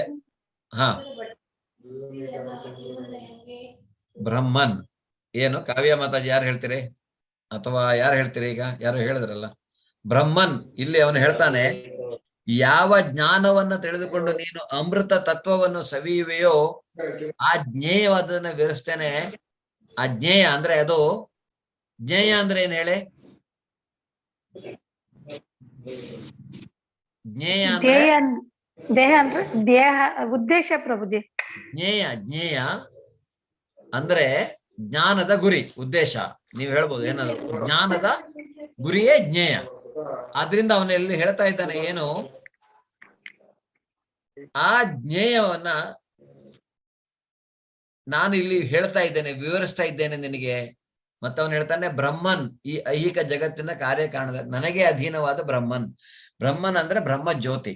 ಓಕೆ, ಭಗವಂತನ ನಿರಾಕಾರ ರೂಪ ಅಥವಾ ಅವನ ಆ ಪ್ರಖರತೆ, ಬ್ರಹ್ಮ ಜ್ಯೋತಿ. ಅವನಿಂದ ಹೊರಸೂಸುವಂತಹ ಆ ದಿವ್ಯ ತೇಜೋ ಪುಂಜ ಅಂತ ನಾವು ಏನನ್ನಾದ್ರೂ ಹೇಳ್ಬೋದು. ಅದು ಬ್ರಹ್ಮನ್ ಅಂತ. ಅಷ್ಟು ಪ್ರಖರವಾದಂತಹ ಅವನ ಬೆಳಕು, ಅವನ ಲೋಕದಿಂದ ಬರುವಂತಹ, ಅವನ ಶರೀರದಿಂದ ಬರುವಂತಹದ್ದು. ಅಂತಹ ಬ್ರಹ್ಮನ್ ಅದು ಈ ಐಹಿಕ ಜಗತ್ತಿನ ಕಾರ್ಯ ಕಾರಣದ ಆಚೆ ಇದೆ. ಇಲ್ಲಿ ಐಹಿಕ ಜಗತ್ತು ಒಂದು ರೀತಿಯಾಗಿ ನಡ್ಕೊಂಡು ಹೋಗ್ಬೇಕು ಅನ್ನುವಂತಹದ್ದು ಅವನ ಇಚ್ಛೆಯ ಮೇರೆಗೆ ಆಗ್ತಾ ಇದೆ. ಆದರೆ ಈ ಬ್ರಹ್ಮನ್ ಅನ್ನುವಂತಹದ್ದು ಐಹಿಕ ಪ್ರಪಂಚದ ಹೊರತಾಗಿರುವಂತಹದ್ದು ಅನ್ನೋದನ್ನ ಅವನು ಇಲ್ಲಿ ಹೇಳ್ತಾನೆ. ಸರ್ವೇಂದ್ರಿಯ ಗುಣಾಭಾಸಂ ಸರ್ವೇಂದ್ರಿಯ ವಿವರ್ಜಿತಂ ಅಸಕ್ತಂ ಸರ್ವಭುಜ್ಯೈವ ನಿರ್ಗುಣಂ ಗುಣಭೋಕ್ತೃ ಚ. ಮ್ಯೂಟ್ ಮಾಡ್ಕೊಳ್ಳಿ ದಯವಿಟ್ಟು. ಮಾತಾಡ್ತಾ ಇದ್ರೆ ಏನಾಗತ್ತೆ? ಚಂದ್ರ ಪ್ರಭುಜಿ, ನಾವು ಒಂದು ಸ್ಟಾರ್ಟಿಂಗ್ ಇಂದ ಮತ್ತೆ ಶುರು ಮಾಡ್ಕೊಂಡು ಬರೋಣ. ಅನಿತಾ ಮಾತಾಜಿ ಓದ್ತೀರಾ? ಹರೇ ಕೃಷ್ಣ ಗುರುಜಿ. ಹರೇ ಕೃಷ್ಣ. ಹರೇ ಕೃಷ್ಣ ಗುರುಜಿ. ನೆಕ್ಸ್ಟ್ ಓದಿ. ಪರಮಾತ್ಮನು ಎಲ್ಲಾ ಇಂದ್ರಿಯಗಳ ಆದಿಮೂಲ. ಆದರೂ ಆತನಿಗೆ ಇಂದ್ರಿಯಗಳಿಲ್ಲ. ಆತನು ಎಲ್ಲಾ ಜೀವರಾಶಿಯನ್ನು ಪಾಲಿಸುವವನಾದರೂ ನಿರಾಸಕ್ತನು. ಆತನು ನಿಸರ್ಗದ ಗುಣಗಳನ್ನು ಮೀರಿದವನು. ಅದೇ ಕಾಲದಲ್ಲಿ ನಿಸರ್ಗದ ಎಲ್ಲಾ ಗುಣಗಳ ಪ್ರಭು. ಹರೇ ಕೃಷ್ಣ ಗುರು. ಅದೇ ಒಂದು ಕಂಪನಿಯ ಮ್ಯಾನೇಜ್ಮೆಂಟ್ ಕಮಿಟಿ ಅಥವಾ ಮ್ಯಾನೇಜಿಂಗ್ ಡೈರೆಕ್ಟರ್ ಅಥವಾ ಸಿಇಒಸ್ ಅಲ್ಲ ಏನಾದ್ರು ಇರಬಹುದು. ಒಂದು ಕಂಪನಿಯಲ್ಲಿ ಗುಣಗಳಿರತ್ತೆ, ಅಲ್ಲಿ ಕೆಲವು ರೂಲ್ಸ್ ಅಂಡ್ ರೆಗ್ಯುಲೇಷನ್ಸ್ ಇರುತ್ತೆ. ಅವರು ಅದನ್ನ ನೋಡ್ಕೊಳ್ತಾರೆ, ಸರಿಯಾಗಿ ಎಲ್ಲರೂ ಮಾಡ್ತಾ ಇದಾರ ಇಲ್ಲ ಅಂತ. ಆದ್ರೆ ಅವರಿಗೆ ಅದು ಅಪ್ಲೈ ಆಗಲ್ಲ. ಅದೇ ರೀತಿಯಾಗಿ ಭಗವಂತ ಐಹಿಕ ಪ್ರಪಂಚ ಇದೆ, ಐಹಿಕ ಪ್ರಪಂಚದ ಗುಣಗಳಿದಾವೆ ಇಲ್ಲಿ. ಆ ಗುಣಗಳು ಅವನಿಗೆ ಅಪ್ಲೈ ಆಗೋದಿಲ್ಲ. ಅವನು ಅದರ ಹೊರತಾಗಿ ಅದನ್ನ ನಿಯಂತ್ರಿಸುವವನು ಅವನು ಅನ್ನೋದನ್ನ ಇಲ್ಲಿ ಹೇಳ್ತಾನೆ. ಅದರಿಂದ ಪರಮಾತ್ಮ ಎಲ್ಲಾ ಇಂದ್ರಿಯಗಳ ಆದಿಮೂಲ, ಎಲ್ಲಾ ಇಂದ್ರಿಯಗಳನ್ನ ನಿಗ್ರಹಿಸುವವನು, ಇಂದ್ರಿಯಗಳ ಆದಿಮೂಲ. ಆದರೂ ಅವನಿಗೆ ಇಂದ್ರಿಯಗಳಿಲ್ಲ. ಅವನಿಗೆ ಇಂದ್ರಿಯಗಳಿಲ್ಲ ಅಂತ ನಮ್ ತರದ ಮಟೀರಿಯಲ್ ಸೆನ್ಸಸ್ ಇಲ್ಲ ಅವನಿಗೆ. ನಮ್ಮ ಏನ್ ಇಂದ್ರಿಯ ಇದೆ ಇದು ಭೌತಿಕವಾದಂತಹ ಇಂದ್ರಿಯಗಳು. ಈ ಇಂದ್ರಿಯಗಳು ಅವನಿಗಿಲ್ಲ. ಅವನದು ಆಧ್ಯಾತ್ಮಿಕ ಇಂದ್ರಿಯಗಳು. ಅವನ ಯಾವ ಇಂದ್ರಿಯವೂ ಎಲ್ಲಾ ರೀತಿಯ ಕೆಲಸಗಳನ್ನು ಮಾಡುತ್ತೆ. ಅವನು ಕಣ್ಣು ಹಾಯಿಸಿದರೆ ಸಾಕು, ಅಲ್ಲಿ ಗರ್ಭಧಾರಣೆ ಆಗತ್ತೆ ಅಥವಾ ಅಲ್ಲಿ ಒಂದು ಜೀವಿಯ ಉತ್ಪತ್ತಿ ಆಗತ್ತೆ. ಆದ್ರಿಂದ ಅವನು ಯಾವ ಇಂದ್ರಿಯದಿಂದ ಯಾವ ರೀತಿಯ ಕೆಲಸಗಳನ್ನು ಮಾಡಬಲ್ಲನು. ಅದರಿಂದ ಅವನು ನಿಸರ್ಗದ ಗುಣಗಳ ಹೊರಗೆ ಇರುವಂತವನು ಅನ್ನೋದನ್ನ ನಾವು ಇಲ್ಲಿ, ಅವನಿಗೆ ಯಾವುದೇ ರೀತಿಯಾದಂತ ಆಸಕ್ತಿ ಇಲ್ಲ ಈ ಐಹಿಕ ಪ್ರಪಂಚದಲ್ಲಿ. ಅದು ಅವನ ಸೃಷ್ಟಿ, ಅದು ನಡೀತಾ ಇದೆ. ಅದರ ಪ್ರಕಾರ ಇಲ್ಲಿ ಬರ್ತಾರೆ, ಕರ್ಮಫಲಗಳನ್ನ ಅನುಭವಿಸಿಕೊಂಡು ಕರ್ಮಫಲಗಳಿಗೆ ಅನುಸಾರವಾಗಿ ಅವರು ಯಾವುದಾದ್ರೂ ಒಂದು ವರ್ಗದಲ್ಲಿ ಹುಟ್ಟುತ್ತಾರೆ. ಮನುಷ್ಯನಾಗಿಯೋ, ಮೃತ್ಯು ಲೋಕದಲ್ಲಿಯೋ, ಅಥವಾ ಯಾವುದೋ ಒಂದು ಪ್ರಾಣಿ ವರ್ಗದಲ್ಲೋ, ಪಕ್ಷಿ ವರ್ಗದಲ್ಲೋ, ಎಲ್ಲೋ ಒಂದ್ ಕಡೆ ಹುಟ್ಟುತ್ತಾರೆ. ಮತ್ತೆ ಅದು ನಡೀತಾ ಬಹಿರಂತಶ್ಚ ಭೂತಾನಾಂ ಅಚರಂ ಚರಮೇವ ಚ ಸೂಕ್ಷ್ಮತ್ವಾತ್ತ ಸೂಕ್ಷ್ಮತ್ವಾತ್ತ ದ ವಿಜ್ಞೇಯಂ ಪುರಸ್ತಂ ಚಾಂತಿಕೆ ಚತತ್. ಹರೇ ಕೃಷ್ಣ. ಕಾವ್ಯ ಕೋಟ್ಯನ್ ಮಾತಾಜಿ. ಹರೇ ಕೃಷ್ಣ ಪ್ರಭುಜಿ. ಹರೇ ಕೃಷ್ಣ. ಪರಮ ಸತ್ಯನು ಎಲ್ಲಾ ಜೀವಿಗಳ ಮತ್ತು ಚರಾಚರಗಳ ಒಳಗೂ ಹೊರಗೂ ಇದ್ದಾನೆ. ಆತನು ಸೂಕ್ಷ್ಮನಾದರಿಂದ ಐಹಿಕ ಇಂದ್ರಿಯಗಳು ಅವನನ್ನು ನೋಡಲಾರವು ಮತ್ತು ತಿಳಿಯಲಾರವು. ಬಹು ದೂರದಲ್ಲಿದ್ದರೂ ಅವನು ಎಲ್ಲರಿಗೂ ಸಮೀಪದಲ್ಲಿದ್ದಾನೆ. ಹರೇ ಭಗವಂತ ಬಹಳ ದೂರ ಇದ್ದಾನೆ. ಯಾಕೆ ದೂರ ಹೇಳಿ? ಯಾಕೆಂದ್ರೆ ನಮ್ಮ ನಾವು ಮಾಯೆಯ ಪ್ರಭಾವದಲ್ಲಿರೋದ್ರಿಂದ ನಾವು ಅವನನ್ನ ನೋಡ್ಲಿಕ್ಕೆ ಸಾಧ್ಯವಿಲ್ಲ. ಆದರೆ ಅವನು ಪ್ರತಿಯೊಂದು ಜೀವಿಯ ಹೊರಗೂ ಒಳಗೂ ಇಲ್ಲೇ ಇದ್ದಾನೆ. ಅವನು ದೂರ ಇಲ್ಲ, ಆದರೆ ನಮಗೆ ಅವನು ದೂರ. ಅವನು ಹತ್ತಿರ ಇಲ್ಲ ನಮಗೆ, ಅಲ್ವಾ? ನಮ್ಮ ಒಳಗೆ ಪರಮಾತ್ಮನಾಗಿ ಅವನಿದ್ದಾನೆ, ನಮ್ಮ ಹೊರಗೆ ಒಂದೇ ಅಂಶದಲ್ಲಿ ಇಡೀ ವಿಶ್ವವನ್ನ ವಿಸ್ತಾರ ಮಾಡಿಕೊಂಡು ಭಗವಂತ ಇದ್ದಾನೆ. ಆದ್ರೆ ಅವನನ್ನ ನೋಡ್ಲಿಕ್ಕೆ ನಮ್ಮ ಇಂದ್ರಿಯಗಳು ಅದನ್ನ ನೋಡ್ಲಿಕ್ಕೆ ಸಾಧ್ಯವಿಲ್ಲ. ಯಾಕೆಂದ್ರೆ ಅವು ಮಾಯೆಯ ಪ್ರಭಾವದಲ್ಲಿದ್ದಾವೆ. ಅದರಿಂದ ಅವನು ಬಹಳ ದೂರ ಇದ್ರು ಸಹಿತ ಇಲ್ಲೇ ಇದ್ದಾನೆ. ಬಹಿರಂತಶ್ಚ ಭೂತಾನಾಂ ಇದಾಯ್ತಲ್ವಾ? ಜ್ಯೋತಿಷಾಮಪಿ ತಜ್ಜ್ಯೋತಿ ತಮಸಃ ಪರಮುಚ್ಯತೆ.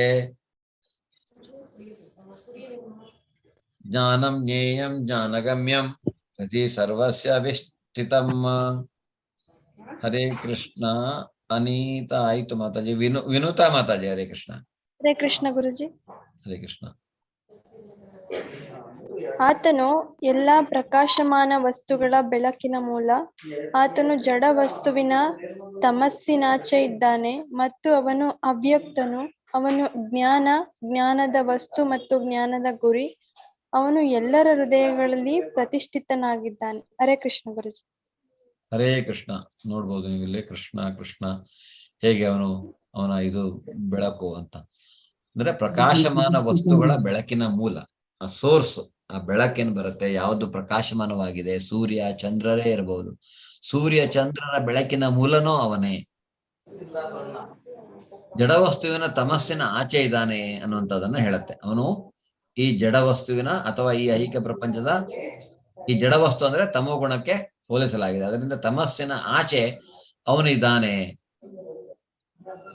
ಅವನೇ ಎಲ್ಲ, ಅವನೇ ಜ್ಞಾನ, ಅವನೇ ಜ್ಞಾನದ ವಸ್ತು. ಅಂದ್ರೆ ಆ ಜ್ಞಾನದಿಂದ ನಾವು ಏನನ್ನ ಅರ್ಥ ಮಾಡಿಕೊಳ್ಳಲಿಕ್ಕಿದ್ದೇವೆ ಅದು ಜ್ಞಾನದ ಗುರಿಯೂ ಅವನೇ. ಅದರಿಂದ ಅವನು ಎಲ್ಲರ ಹೃದಯಗಳಲ್ಲಿ ಪ್ರತಿಷ್ಠಿತನಾಗಿದ್ದಾನೆ. ಇದು ಬಹಳ ಮುಖ್ಯ. ಭಗವಂತ ಪ್ರತಿಯೊಬ್ಬರ ಹೃದಯದಲ್ಲಿ ಅವನು ಪ್ರತಿಷ್ಠಿತನಾಗಿದ್ದಾನೆ. ಹೇಗಿದ್ದಾನೆ? ಕ್ಷೇತ್ರಂ ತಥಾ ಜ್ಞಾನಂ ಜ್ಞೇಯಂ ಚೋಕ್ತಂ ಸಮಾಸತಃ ಮದ್ಭಕ್ತ ಏತದ್ ವಿಜ್ಞಾಯ ಮದ್ಭಾವಾಯೋಪಪದ್ಯತೆ. ಹರೇ ಕೃಷ್ಣ. ರಾಮ ಬದ್ರಿ.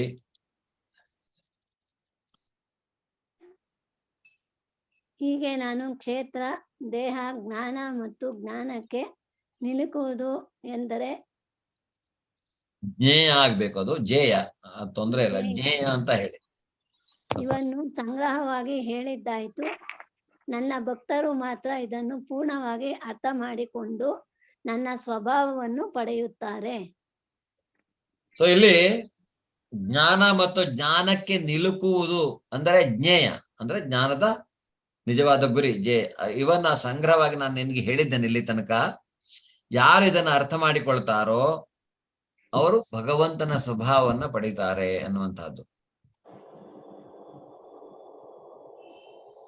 ಪ್ರಕೃತಿಂ ಪುರುಷಂ ಚೈವ ಜನಾದಿ ಉಭಾವಪಿ ವಿಕಾರಾಂಶ ಗುಣಾಂಶೈವ ವಿದ್ಧಿ ಪ್ರಕೃತಿ ಸಂಭವಾನ್. ಪ್ರಭುಜಿ. ಲತಾ ಮಾತಾಜಿ. ಹಾ, ಓದಿ ಮಾತಾಜಿ. ಪ್ರಕೃತಿ ಮತ್ತು ಜೀವಿಗಳು ಅನಾದಿ ಎಂದು ತಿಳಿಯಬೇಕು. ಅವರ ಮಾರ್ಪಾಡುಗಳು ಗುಣಗಳು ಪ್ರಕೃತಿಯಿಂದ ಆದವು. ಹರೇ ಕೃಷ್ಣ ಪ್ರಭುಜಿ. ಹಾ, ಈ ಪ್ರಕೃತಿ ಏನಿದೆ, ಈ ಪ್ರಕೃತಿ ಏನಿದೆ ಭಗವಂತನ ಏನ್ ಹೇಳ್ತಾ ಇದ್ದಾನೆ, ಇವು ಸಹಿತ ಆದಿಯೇ ಇಲ್ಲದೆ ಇರುವಂತಹದ್ದು, ಅನಾದಿ. ಅನಾದಿ ಅಂದ್ರೆ ಏನು? ಆದಿ ಇಲ್ಲದೆ ಇರೋದಂದ್ರೇನು? ಈ ಪ್ರಕೃತಿ ಇರತ್ತೆ ಅಂತ ಹೇಳ್ತಾನೆ ನಾನು ಭಗವಂತ ಶಾಶ್ವತವಾಗಿ. ಅನಾದಿ ಅಂದ್ರೆ ಆದಿಯ ಇಲ್ಲದೆ ಇರುವಂತಂದ್ರೆ ಇದೆ ಅದು. ಅವನು ಭಗವಂತ ಯಾವಾಗಿಂದ ಇದ್ದಾನೆ ಆಗ ಈ ಪ್ರಕೃತಿ ಇದು ಇದೆ ಅನ್ನುವಂಥದ್ದನ್ನ ಅವನು ಹೇಳ್ತಾನೆ. ಅಷ್ಟೇ ಅಲ್ಲ, ಇದೇನಾಗತ್ತೆ, ಈ ಪ್ರಕೃತಿಯ 3 ಗುಣಗಳಿಂದ ಇದು ಮಾರ್ಪಾಡಾಗತ್ತೆ, ಬದಲಾವಣೆಗಳನ್ನ ಹೊಂದತ್ತೆ. ಆದ್ರೆ ಇದು ಇರ್ಲೇಬೇಕು. ಇಲ್ಲಿ ಜೀವಿಗಳು ಬರ್ತಾನೆ ಇರ್ತಾರೆ ಪ್ರಕೃತಿಯಲ್ಲಿ. ಇದು ರೂಪಾಂತರವನ್ನ ಹೊಂದಬಹುದು. 84 ಲಕ್ಷ ಜೀವರಾಶಿಗಳಿದ್ದಾವೆ. 84 ಲಕ್ಷ ಜೀವರಾಶಿಗಳಲ್ಲಿ ಕೆಲವು ಜಲಚರಗಳು, ಕೆಲವು ಭೂಮಿ ಮೇಲೆ ಮನುಷ್ಯರು, ಕೆಲವು ಪ್ರಾಣಿ ವರ್ಗ, ಪಕ್ಷಿ ವರ್ಗ, ಹೀಗೆ ನಾವು ನೋಡ್ಬೋದು ಅಲ್ವಾ. ಈಗ ಭಗವಂತನ ಅವತಾರ ನೀವು ಆಲೋಚನೆ ಮಾಡಿದ್ರೆ, ಅವನು ಮತ್ಸ್ಯಾವತಾರದಿಂದ ಸ್ಟಾರ್ಟ್ ಆದ್ರೆ, ಮತ್ಸ್ಯಾವತಾರ ಯಾಕೆ? ಮೊದಲು ಜಲಚರಗಳು, ಆಮೇಲೆ ಬರ್ತಾನೆ ಕೂರ್ಮ ಅವತಾರ, ಜಲ ಮತ್ತೆ ನೆಲ ಎರಡು ಅಲ್ವಾ. ಆಮೇಲೆ ಬರುವಂತಹದ್ದು ವರಾಹ ಅವತಾರ. ವರಾಹ ಅಂದ್ರೆ ಹಂದಿಯ ಇದಿರ್ತಾರ, ಅವನು ಭೂಮಿಯನ್ನ ಎತ್ತಿ ಹಿಡಿತಾನಲ್ಲ, ಆಮೇಲೆ ಭೂಮಿಯನ್ನ ಎತ್ಕೊಂಡು ಇದ್ ಮಾಡ್ತಾನೆ, ಅಂದ್ರೆ ಅದು ಇದಾಗಿ ಅದನ್ನ ರಕ್ಷಣೆಗೋಸ್ಕರ ವರಾಹ ಅವತಾರ. ಹಾಗೆ ಅವನು ಈಗ ಪ್ರಾಣಿ ವರ್ಗ ಅಲ್ಲಿ ಬರುವಂತಹದ್ದು.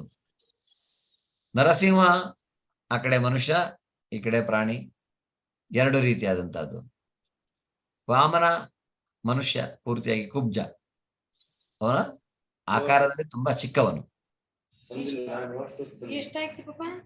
ಆಮೇಲೆ ಬೌದ್ಧ, ಆಮೇಲೆ ಇದೆಲ್ಲ ರಾಮ ಕೃಷ್ಣ ಬೌದ್ಧ ಕಲ್ಕಿ ಆತರ ಬರುವಂತಹದ್ದು. ಸೊ ಎಲ್ಲ ಅಂದ್ರೆ ಈ ಐಹಿಕ ಪ್ರಕೃತಿ ಮಾರ್ಪಾಡಾಗತ್ತೆ, ಮತ್ತೆ ಅದು ಅದರ ಗುಣಗಳಿಗೆ ಅನುಸಾರವಾಗಿ. ಈ ಗುಣಗಳು ಪ್ರಕೃತಿಯಿಂದನೇ ಆಗಿದೆ ಅನ್ನುವಂಥದ್ದನ್ನ ಇಲ್ಲಿ ಹೇಳ್ತಾನೆ. ಕಾರ್ಯ ಕಾರಣ ಕರ್ತೃತ್ವೇ ಹೇತು ಪ್ರಕೃತಿರುಚ್ಯತೆ, ಪುರುಷಃ ಸುಖ ದುಃಖಾನಾಂ ಭೋಕ್ತೃತ್ವೇ ಹೇತುರುಚ್ಯತೆ. ಪಲ್ಲವಿ ಕೆಂಪೇಗೌಡ ಮಾತಾಜಿ. ಹರೇ ಕೃಷ್ಣ. ಹರೇ ಕೃಷ್ಣ ಪ್ರಭುಜಿ. ಎಲ್ಲ ಐಹಿಕ ಕಾರ್ಯ ಕಾರಣಗಳ ಕಾರಣವು ಪ್ರಕೃತಿ ಎಂದು ಹೇಳಲಾಗಿದೆ. ಈ ಪ್ರಪಂಚದಲ್ಲಿ ಹಲವು ಬಗೆಯ ಸುಖ ದುಃಖಗಳಿಗೆ ಜೀವಿಯೂ ಕಾರಣ. ಹರೇ ಕೃಷ್ಣ ಪ್ರಭುಜಿ. ಯಾಕೆ ಜೀವಿ ಕಾರಣ ಹಲವು ಬಗೆಯ ದುಃಖಗಳಿಗೆ? ಭಗವಂತ ತಾನು ಕಾರಣ ಅಂತ ಹೇಳ್ತಾ ಇಲ್ಲ, ಜೀವಿಯು ಕಾರಣ ಅಂತ ಹೇಳ್ತಾ ಇದ್ದಾನೆ. ಯಾಕೆ? ಹಲವು ಬಗೆಯ ಸುಖ ದುಃಖಗಳಿಗೆ. ಯಾಕೆಂದ್ರೆ ಅವರು ಕಾರ್ಯವನ್ನ ಎಲ್ಲಿ ಮಾಡ್ತಾ ಇದ್ದಾರೆ? ಅವರು ಕಾರ್ಯವನ್ನ ಮಾಯೆಯ ಪ್ರಭಾವದಲ್ಲಿ ಮಾಡ್ತಾ ಇದ್ದಾರೆ. ಮಾಯೆಯ ಪ್ರಭಾವದಲ್ಲಿ ಮಾಡೋದ್ರಿಂದ ಸುಖ ದುಃಖಗಳಿಗೆ ಅವರೇ ಕಾರಣ. ಅವರು ಯಾವಾಗ ಮಾಯೆಯ ಪ್ರಭಾವದಿಂದ ಹೊರಗೆ ಬರ್ತಾರ ಆಗ ಭಗವಂತ ಕಾರಣ. ಅಂದ್ರೆ ಭಗವಂತ ಕಾರಣ ಯಾಕೆ? ಎಲ್ಲ ಅವನ ಇಚ್ಛೆಯ ಮೇರೆಗೆ ಆಗ್ತಾ ಇರುವಂತದ್ದು ಇವೆಲ್ಲ ಅಂತ ಅವನು ಹೇಳ್ತಾನೆ. ಆದ್ರೆ ಮನುಷ್ಯನಿಗೆ, ಈ ಪ್ರಾಣಿಗಳು ಮೋಕ್ಷ ಪಡೆಯಲಿಕ್ಕೆ ಸಾಧ್ಯನಾ? ಪ್ರಾಣಿಗಳು ಪಕ್ಷಿಗಳು ಮೋಕ್ಷ ಪಡೆಯಲಿಕ್ಕೆ ಸಾಧ್ಯನಾ? ಇಲ್ಲ ಪ್ರಭುಜಿ, ಸಾಧ್ಯ ಇಲ್ಲ. ಯಾಕೆಂದ್ರೆ ಅವರು ಮತ್ತೆ ವಾಪಸ್ ಮನುಷ್ಯ ಜನ್ಮ ಪಡಲೇಬೇಕಾಗತ್ತೆ. ಮನುಷ್ಯ ಜನ್ಮದಲ್ಲೇ ನಾವು ಮೋಕ್ಷವನ್ನ ಪಡೆಯುವಂತಹದ್ದು. ಆದ್ರಿಂದ ಈ ಐಹಿಕ ಪ್ರಪಂಚದ 3 ಗುಣಗಳನ್ನ ಮೀರ್ಲಿಕ್ಕೆ ಮನುಷ್ಯನಿಗೆ ಸಾಧ್ಯವಾಗತ್ತೆ, ಪ್ರಾಣಿಗಳಿಗೆ ಆಗೋದಿಲ್ಲ. ಆದ್ರಿಂದಲೇ ಈ ಮನುಷ್ಯ ಜನ್ಮ ಅನ್ನುವಂಥದ್ದು ಬಹಳ ಶ್ರೇಷ್ಠ ಅಂತ ನಾವು ಅರ್ಥ ಮಾಡಿಕೊಂಡಿದ್ದೇವೆ ಶಾಸ್ತ್ರಗಳಿಂದ. ಈ ಮನುಷ್ಯ ಜನ್ಮ ಈ 3 ಕಾರಣಗಳ ಹೊರಗೆ, ಪ್ರಕೃತಿಯ ಐಹಿಕ ಕಾರ್ಯ ಕಾರಣಗಳ ಕಾರಣ ಪ್ರಕೃತಿ. ಈ ಪ್ರಕೃತಿಯಲ್ಲಿ 3 ಗುಣಗಳು, ಅದರ ಅಡಿಯಲ್ಲಿ ನಾವು ಬರುವುದು, ಆದರೆ ಮನುಷ್ಯನಾದವನು ಅದರಿಂದ ಹೊರಗೆ ಬರಬಹುದು ಅನ್ನುವಂಥದ್ದು. ಪುರುಷಃ ಪ್ರಕೃತಿಸ್ಥೋ ಹಿ ಭುಂಕ್ತೆ ಪ್ರಕೃತಿಜಾಂಗುಣಾನ್ ಕಾರಣಂ ಗುಣ ಸಂಜ್ಞೋಸ್ಯ ಸದಸದ್ಯೋ ನಿಜನ್ಮಸೋ. ಹರೇ ಕೃಷ್ಣ ಗುರುಜಿ. ಹಾ, ಓದಿ ಮಾತಾಜಿ. ಐಹಿಕ ಪ್ರಕೃತಿಯಲ್ಲಿ ಜೀವಾತ್ಮನು ಹೀಗೆ ತ್ರಿಗುಣಗಳನ್ನು ಅನುಭವಿಸುತ್ತಾ ಬದುಕಿನ ರೀತಿಗಳನ್ನು ಅನುಸರಿಸುತ್ತಾನೆ. ಇದಕ್ಕೆ ಐಹಿಕ ಪ್ರಕೃತಿಯೊಡನೆ ಅವನ ಸಹಯೋಗವೇ ಕಾರಣ. ಹೀಗೆ ಆತನು ವಿವಿಧ ಜೀವಿ ವರ್ಗಗಳಲ್ಲಿ ಒಳ್ಳೆಯದನ್ನು ಕೆಟ್ಟದನ್ನು ಅನುಭವಿಸುತ್ತಾನೆ. ಹರೇ ಕೃಷ್ಣ ಇದು ಗುರೂಜಿ. ಈಗ ಭಗವಂತ ಹೇಳ್ತಾ ಇದ್ದಾನೆ, ನಾವು ಯಾವ ರೀತಿಯಾಗಿ ಈ ಐಹಿಕ ಪ್ರಕೃತಿಯಲ್ಲಿ ಜೀವಿಗಳು ಹೇಗೆ ಇರ್ತಾರೆ ಅನ್ನುವಂಥದ್ದು. ಅವರಿಗೆ ತ್ರಿಗುಣಗಳನ್ನ ಅನುಭವಿಸ್ತಾ ಇರ್ತಾರೆ. ಅಂದ್ರೆ ಯಾವ ಕ್ಷಣದಲ್ಲಿ ಅವರು ಈ ಐಹಿಕ ಪ್ರಪಂಚದ ಸಂಪರ್ಕಕ್ಕೆ ಬರ್ತಾರೆ, ಆಗ ಇಮಿಡಿಯೇಟ್ಲಿ ಅವರು ಈ 3 ಗುಣಗಳು ಅವರನ್ನ ಬಂಧಿಸುತ್ತೆ. ಅವರು ಈ 3 ಗುಣಗಳಲ್ಲಿಯೇ ಕೆಲಸವನ್ನ ಮಾಡುವಂತಹದ್ದು, ಕರ್ಮವನ್ನ ಮಾಡುವಂತಹದ್ದು. ಅದರಿಂದ ಅವರು ಈ 3 ಗುಣಗಳನ್ನ ಅನುಭವಿಸ್ತಾರೆ, ಅನುಸರಿಸ್ತಾರೆ. ಇದಕ್ಕೆ ಅವರ ಸಹಯೋಗ ಕಾರಣ ಅಂತ ಇಲ್ಲಿ ಬರುವಂತಹದ್ದು. ಅದರಿಂದ ಬೇರೆ ಬೇರೆ ಜೀವಿ ವರ್ಗಗಳಲ್ಲಿ ಒಳ್ಳೇದು ಕೆಟ್ಟದ್ದು ಆಗ್ತಾ ಇರತ್ತೆ, ಅದನ್ನ ಅವರು ಅನುಭವಿಸ್ತಾರೆ ಅನ್ನೋದನ್ನ ಹೇಳ್ತಾನೆ. ಉಪದೃಷ್ಟಾನುಮಂತಾಚ ಭರ್ತ ಭೋಕ್ತ ಮಹೇಶ್ವರ ಪರಮಾತ್ಮೇತಿ ಚಾಪ್ಯುಕ್ತೋ ದೇಹೇಸ್ಮಿನ್ ಪುರುಷಃ ಪರ. ಓದಿ. ಆದರೂ ಈ ದೇಹದಲ್ಲಿ ಇವನೊಬ್ಬನೇ ಇದ್ದಾನೆ. ಅವನು ದಿವ್ಯಾನುಭವಿ, ಪ್ರಭು ಮತ್ತು ಪರಮಸ್ವಾಮಿ. ಅವನು ಮೇಲ್ವಿಚಾರಕನಾಗಿ ಮತ್ತು ಅಪ್ಪಣೆ ಕೊಡುವವನಾಗಿ ಇರುತ್ತಾನೆ. ಅವನಿಗೆ ಪರಮಾತ್ಮನೆಂದು ಹೆಸರು. ಹರೇ ಕೃಷ್ಣ ಗುರುಜಿ. ಈ ದೇಹದಲ್ಲಿ ಇನ್ನೊಬ್ಬನಿದ್ದಾನೆ, ಪ್ರತಿಯೊಬ್ಬರ ದೇಹದಲ್ಲಿ. ಅದಕ್ಕೆ ನಾವು ಅಂದ್ರೆ ಇನ್ನೊಬ್ಬರನ್ನ ನೋಡಿದಾಗ ನಾವು ನಮಸ್ಕಾರ ಮಾಡುವಂಥದ್ದು. ಅಂದ್ರೆ ಅಲ್ಲಿ ಭಗವಂತ ಇದ್ದಾನೆ. ನಾವು ಶರೀರವನ್ನ ದೇವಸ್ಥಾನ ಅಂತ ಹೇಳ್ತೀವಿ ಅಲ್ವಾ, ಬಾಡಿ ಇಸ್ ಅ ಟೆಂಪಲ್ ಅಂತ. ನಾವು ಯಾಕೆ ಶರೀರವನ್ನ ದೇವಸ್ಥಾನ ಯಾಕೆ ಅಂತ ಅಂದ್ರೆ ಇದೇ ಒಂದು ಕಾರಣ. ಯಾಕೆಂದ್ರೆ ಅಲ್ಲಿ ಪರಮಾತ್ಮನಿದ್ದಾನೆ. ಅವನು ಹೇಳ್ತಾ ಇದ್ದಾನೆ, ಈ ಯಾವುದೇ ರೀತಿಯಾದಲ್ಲಿ ಈ ಶರೀರ ಅಥವಾ ಈ ಜೀವಿ ಐಹಿಕ ಪ್ರಪಂಚ 3 ಗುಣಗಳಿಗೆ ಬದ್ಧನಾದರೂ ಇಲ್ಲಿ ಒಬ್ಬ ದಿವ್ಯ ಅನುಭವಿ ಯಾರು? ಪರಮಾತ್ಮ. ಅವನು ಹೃದಯದಲ್ಲಿ ಮೇಲ್ವಿಚಾರಕನಾಗಿ ಅಪ್ಪಣೆ ಕೊಡುವವನಾಗಿ ಇರುತ್ತಾನೆ. ಆದರೆ ನಾವು ಅವನ ಅಪ್ಪಣೆಯನ್ನ ಕೇಳ್ತೀವಾ? ಈಗ ಅವನು ಅಪ್ಪಣೆ ಕೊಡುವವನಾಗಿ ನಮ್ಮನ್ನ ಮೇಲ್ವಿಚಾರಣೆಯನ್ನ ಮಾಡಿಕೊಂಡು ಹೋಗೋದಕ್ಕೋಸ್ಕರ ನಮ್ಮ ಹೃದಯದಲ್ಲಿ ಬಂದು ಕುಳಿತುಕೊಂಡಿದ್ದಾನೆ. ನಾವು ಅವನ ಅಪ್ಪಣೆಯನ್ನ ಕೇಳ್ತಾ ಇದ್ದೀವಾ? ಏನ್ ಹೇಳ್ತೀರಿ? ನಾವು ಕೇಳ್ತಾ ಇದ್ದೀವಿ ಅವನ ಅಪ್ಪಣೆಯನ್ನ? ಇಲ್ಲ ಪ್ರಭುಜಿ. ಇಲ್ಲ. ಯಾಕೆಂದ್ರೆ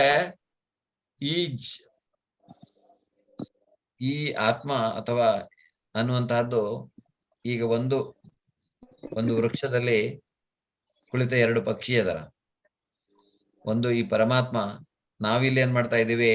ಆ ಮರದ ಮೇಲೆ ಕುಳಿತು ಎಲ್ಲಾ ಹಣ್ಣುಗಳನ್ನ ತಿಂತಾ ಇದ್ದೇವೆ. ಹಣ್ಣು ಕಾಯೋ ಗೊತ್ತಿಲ್ಲ, ಎಲ್ಲವನ್ನ ತಿಂತಾ ಇದ್ದೇವೆ. ತಿನ್ನೋದಷ್ಟೇ ನಮ್ ಕೆಲಸ ಅಂತ. ಆದ್ರೆ ನಮಗದು ಹುಳಿ ಇದೆಯೋ, ಕಹಿ ಇದೆಯೋ, ಖಾರ ಇದೆಯೋ ಏನೂ ಗೊತ್ತಿಲ್ಲ ನಮ್ಗೆ. ಆದ್ರೆ ಅಲ್ಲಿದ್ದ ಪರಮಾತ್ಮನ ಇರ್ತಾನೆ. ಆತ್ಮ ಯಾವಾಗ ಪರಮಾತ್ಮನ ಹತ್ರ ಕೇಳತ್ತೆ, ಪರಮಾತ್ಮ ಆ ಜ್ಞಾನವನ್ನು ನಮ್ಗೆ ಕೊಡ್ತಾನೆ. ಇಲ್ಲ, ನೀನ್ ಈ ಹಣ್ಣನ್ನ ತಿನ್ನಿದ್ದು ಬಹಳ ಸಿಹಿ ಇದೆ, ನೀನ್ ಅದನ್ನ ತಿನ್ಬೇಡ, ಅದು ಕಹಿ ಇದೆ ಅಂತ ಅವನು ಮೊದಲೇ ಹೇಳ್ತಾನೆ. ಸೊ ಆ ರೀತಿಯಾಗಿ ಅವನು ಮೇಲ್ವಿಚಾರಕನಾಗಿ ಮತ್ತು ನಮಗೆ ಮಾರ್ಗದರ್ಶನವನ್ನ ಮಾಡುವವನಾಗಿ ಅವನಲ್ಲಿ ಇರ್ತಾನೆ. ಅಪ್ಪಣೆ ಕೊಡುವವನಾಗಿ ಇರ್ತಾನೆ. ಅವನು ಆರ್ಡರ್ ಮಾಡ್ತಾನೆ ನಮ್ಗೆ, ಅದ್ ಮಾಡ್ಬೇಡ, ಇದ್ ಮಾಡತ್ತ. ಆದ್ರೆ ನಾವು ಕೇಳಬೇಕಲ್ವಾ? ನಾವು ಯಾವಾಗ ಪರಮಾತ್ಮನ ಕೇಳ್ತೀವೋ ಆಗ ಅವನು ಅದನ್ನ ನಮ್ಗೆ ಅದು ಸರಿಯಾದ ಮಾರ್ಗದರ್ಶನವನ್ನ ಮಾಡತ್ತೆ. ಇಲ್ಲ ಅಂದ್ರೆ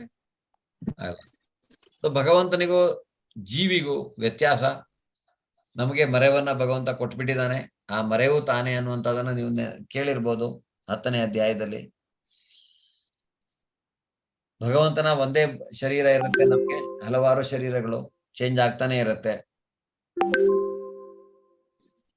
ಆಮೇಲೆ ಟ್ರಾನ್ಸಿಡೆಂಟಲ್ ಒಂದು ಅಂದ್ರೆ ಶರೀರ ಅನ್ನುವಂಥದ್ದು ಆಧ್ಯಾತ್ಮಿಕವಾದದ್ದು, ನಮ್ದು ಮಟೀರಿಯಲ್ ಬಾಡಿ ನಾಶ ಆಗುತ್ತೆ. ಭಗವಂತನ ಶರೀರ ಕ್ಷೀಣಿಸುತ್ತಿಲ್ಲ, ನಮ್ಮ ಶರೀರ ಕ್ಷೀಣಿಸುತ್ತೆ. ಅವನಿಗೆ ಬುದ್ಧಿ ಶಾಶ್ವತವಾದಂತಹದ್ದು ಮತ್ತೆ ನೆನಪಿರುವಂತಹದ್ದು. ನಮ್ಮ ಬುದ್ಧಿ ಕ್ಷೀಣಿಸ್ತಾ ಹೋಗುವಂತಹದ್ದು, ನಮ್ಮ ಮೆಮೊರಿಯು ಕ್ಷೀಣಿಸ್ತಾ ಹೋಗುವಂತಹದ್ದು. ಯ ಏವಂ ವೇತ್ತಿ ಪುರುಷಂ ಪ್ರಕೃತಿಂ ಚ ಗುಣೈಃ ಸಹ ಸರ್ವರ್ಥಾವರ್ಥಮಾನೋಪಿ ನ ಸ ಭೂಯೋಭಿಜಾಯತೆ. ಹರೇ ಕೃಷ್ಣ. ಚಂದ್ರ ಪ್ರಭುಜಿ. ಹರೇ ಕೃಷ್ಣ ಗುರುಜಿ. ಪ್ರಕೃತಿಯನ್ನು, ಜೀವಿಯನ್ನು ಮತ್ತು ಗುಣಗಳ ಪರಸ್ಪರ ಪ್ರಕ್ರಿಯೆಯನ್ನು ಕುರಿತ ಈ ತತ್ವಜ್ಞಾನವನ್ನು ಅರ್ಥ ಮಾಡಿಕೊಂಡವನು ಮುಕ್ತಿಯನ್ನು ಪಡೆಯುವುದು ನಿಶ್ಚಯ. ಇವನ ಪ್ರಸ್ತುತ ಸ್ಥಿತಿ ಏನೇ ಆಗಿರಲಿ ಅವನು ಇಲ್ಲಿ ಮತ್ತೆ ಹುಟ್ಟುವುದಿಲ್ಲ. ಹರೇ ಕೃಷ್ಣ ಗುರುಜಿ. ಇಲ್ಲಿ ಅವನು ಹೇಳ್ತಾ ಇದ್ದಾನೆ, ಪ್ರಕೃತಿಯನ್ನ, ಜೀವಿಯನ್ನ ಮತ್ತು ಗುಣಗಳ ಪರಸ್ಪರ ಪ್ರಕ್ರಿಯೆಯನ್ನ ಕುರಿತು ಈ ತತ್ವಜ್ಞಾನವನ್ನ ಯಾರು ಅರ್ಥ ಮಾಡಿಕೊಳ್ತಾರೆ, ಪ್ರಕೃತಿ ಏನು, ಜೀವಿ ಯಾರು ಮತ್ತು ಈ 3 ಗುಣಗಳು, ಇದನ್ನ ಯಾರು ಅರ್ಥ ಮಾಡಿಕೊಳ್ತಾರೆ ಅವರು ಮುಕ್ತಿಯನ್ನ ಖಂಡಿತವಾಗಿಯೂ ಪಡೀತಾರೆ ಅನ್ನೋದನ್ನ ಹೇಳ್ತಾನೆ. ಅವರು ಯಾವುದೇ ಸ್ಥಿತಿಯಲ್ಲಿ ಇರಲಿ, ಈಗಿನ ಪ್ರಸ್ತುತ ಸ್ಥಿತಿ ಅವ್ರದ್ದು ಏನೇ ಇರಲಿ, ಅವರು ಇಲ್ಲಿ ಮತ್ತೆ ಹುಟ್ಟುವುದಿಲ್ಲ ಇದನ್ನ ಮಾಡ್ಕೊಂಡಾಗ ಅನ್ನುವಂಥದ್ದು. ಧ್ಯಾನೇನಾತ್ಮನಿ ಪಶ್ಯಂತಿ ಕೇಚಿದಾತ್ಮಾನಮಾತ್ಮನ ಅನ್ಯೇ ಸಾಂಖ್ಯೇನ ಯೋಗೇನ ಕರ್ಮ ಯೋಗೇನ ಚಾಪರೇ. ಪಲ್ಲವಿ ಕೆಂಪೇಗೌಡ ಮಾತಾಜಿ. ಹರೇ ಕೃಷ್ಣ.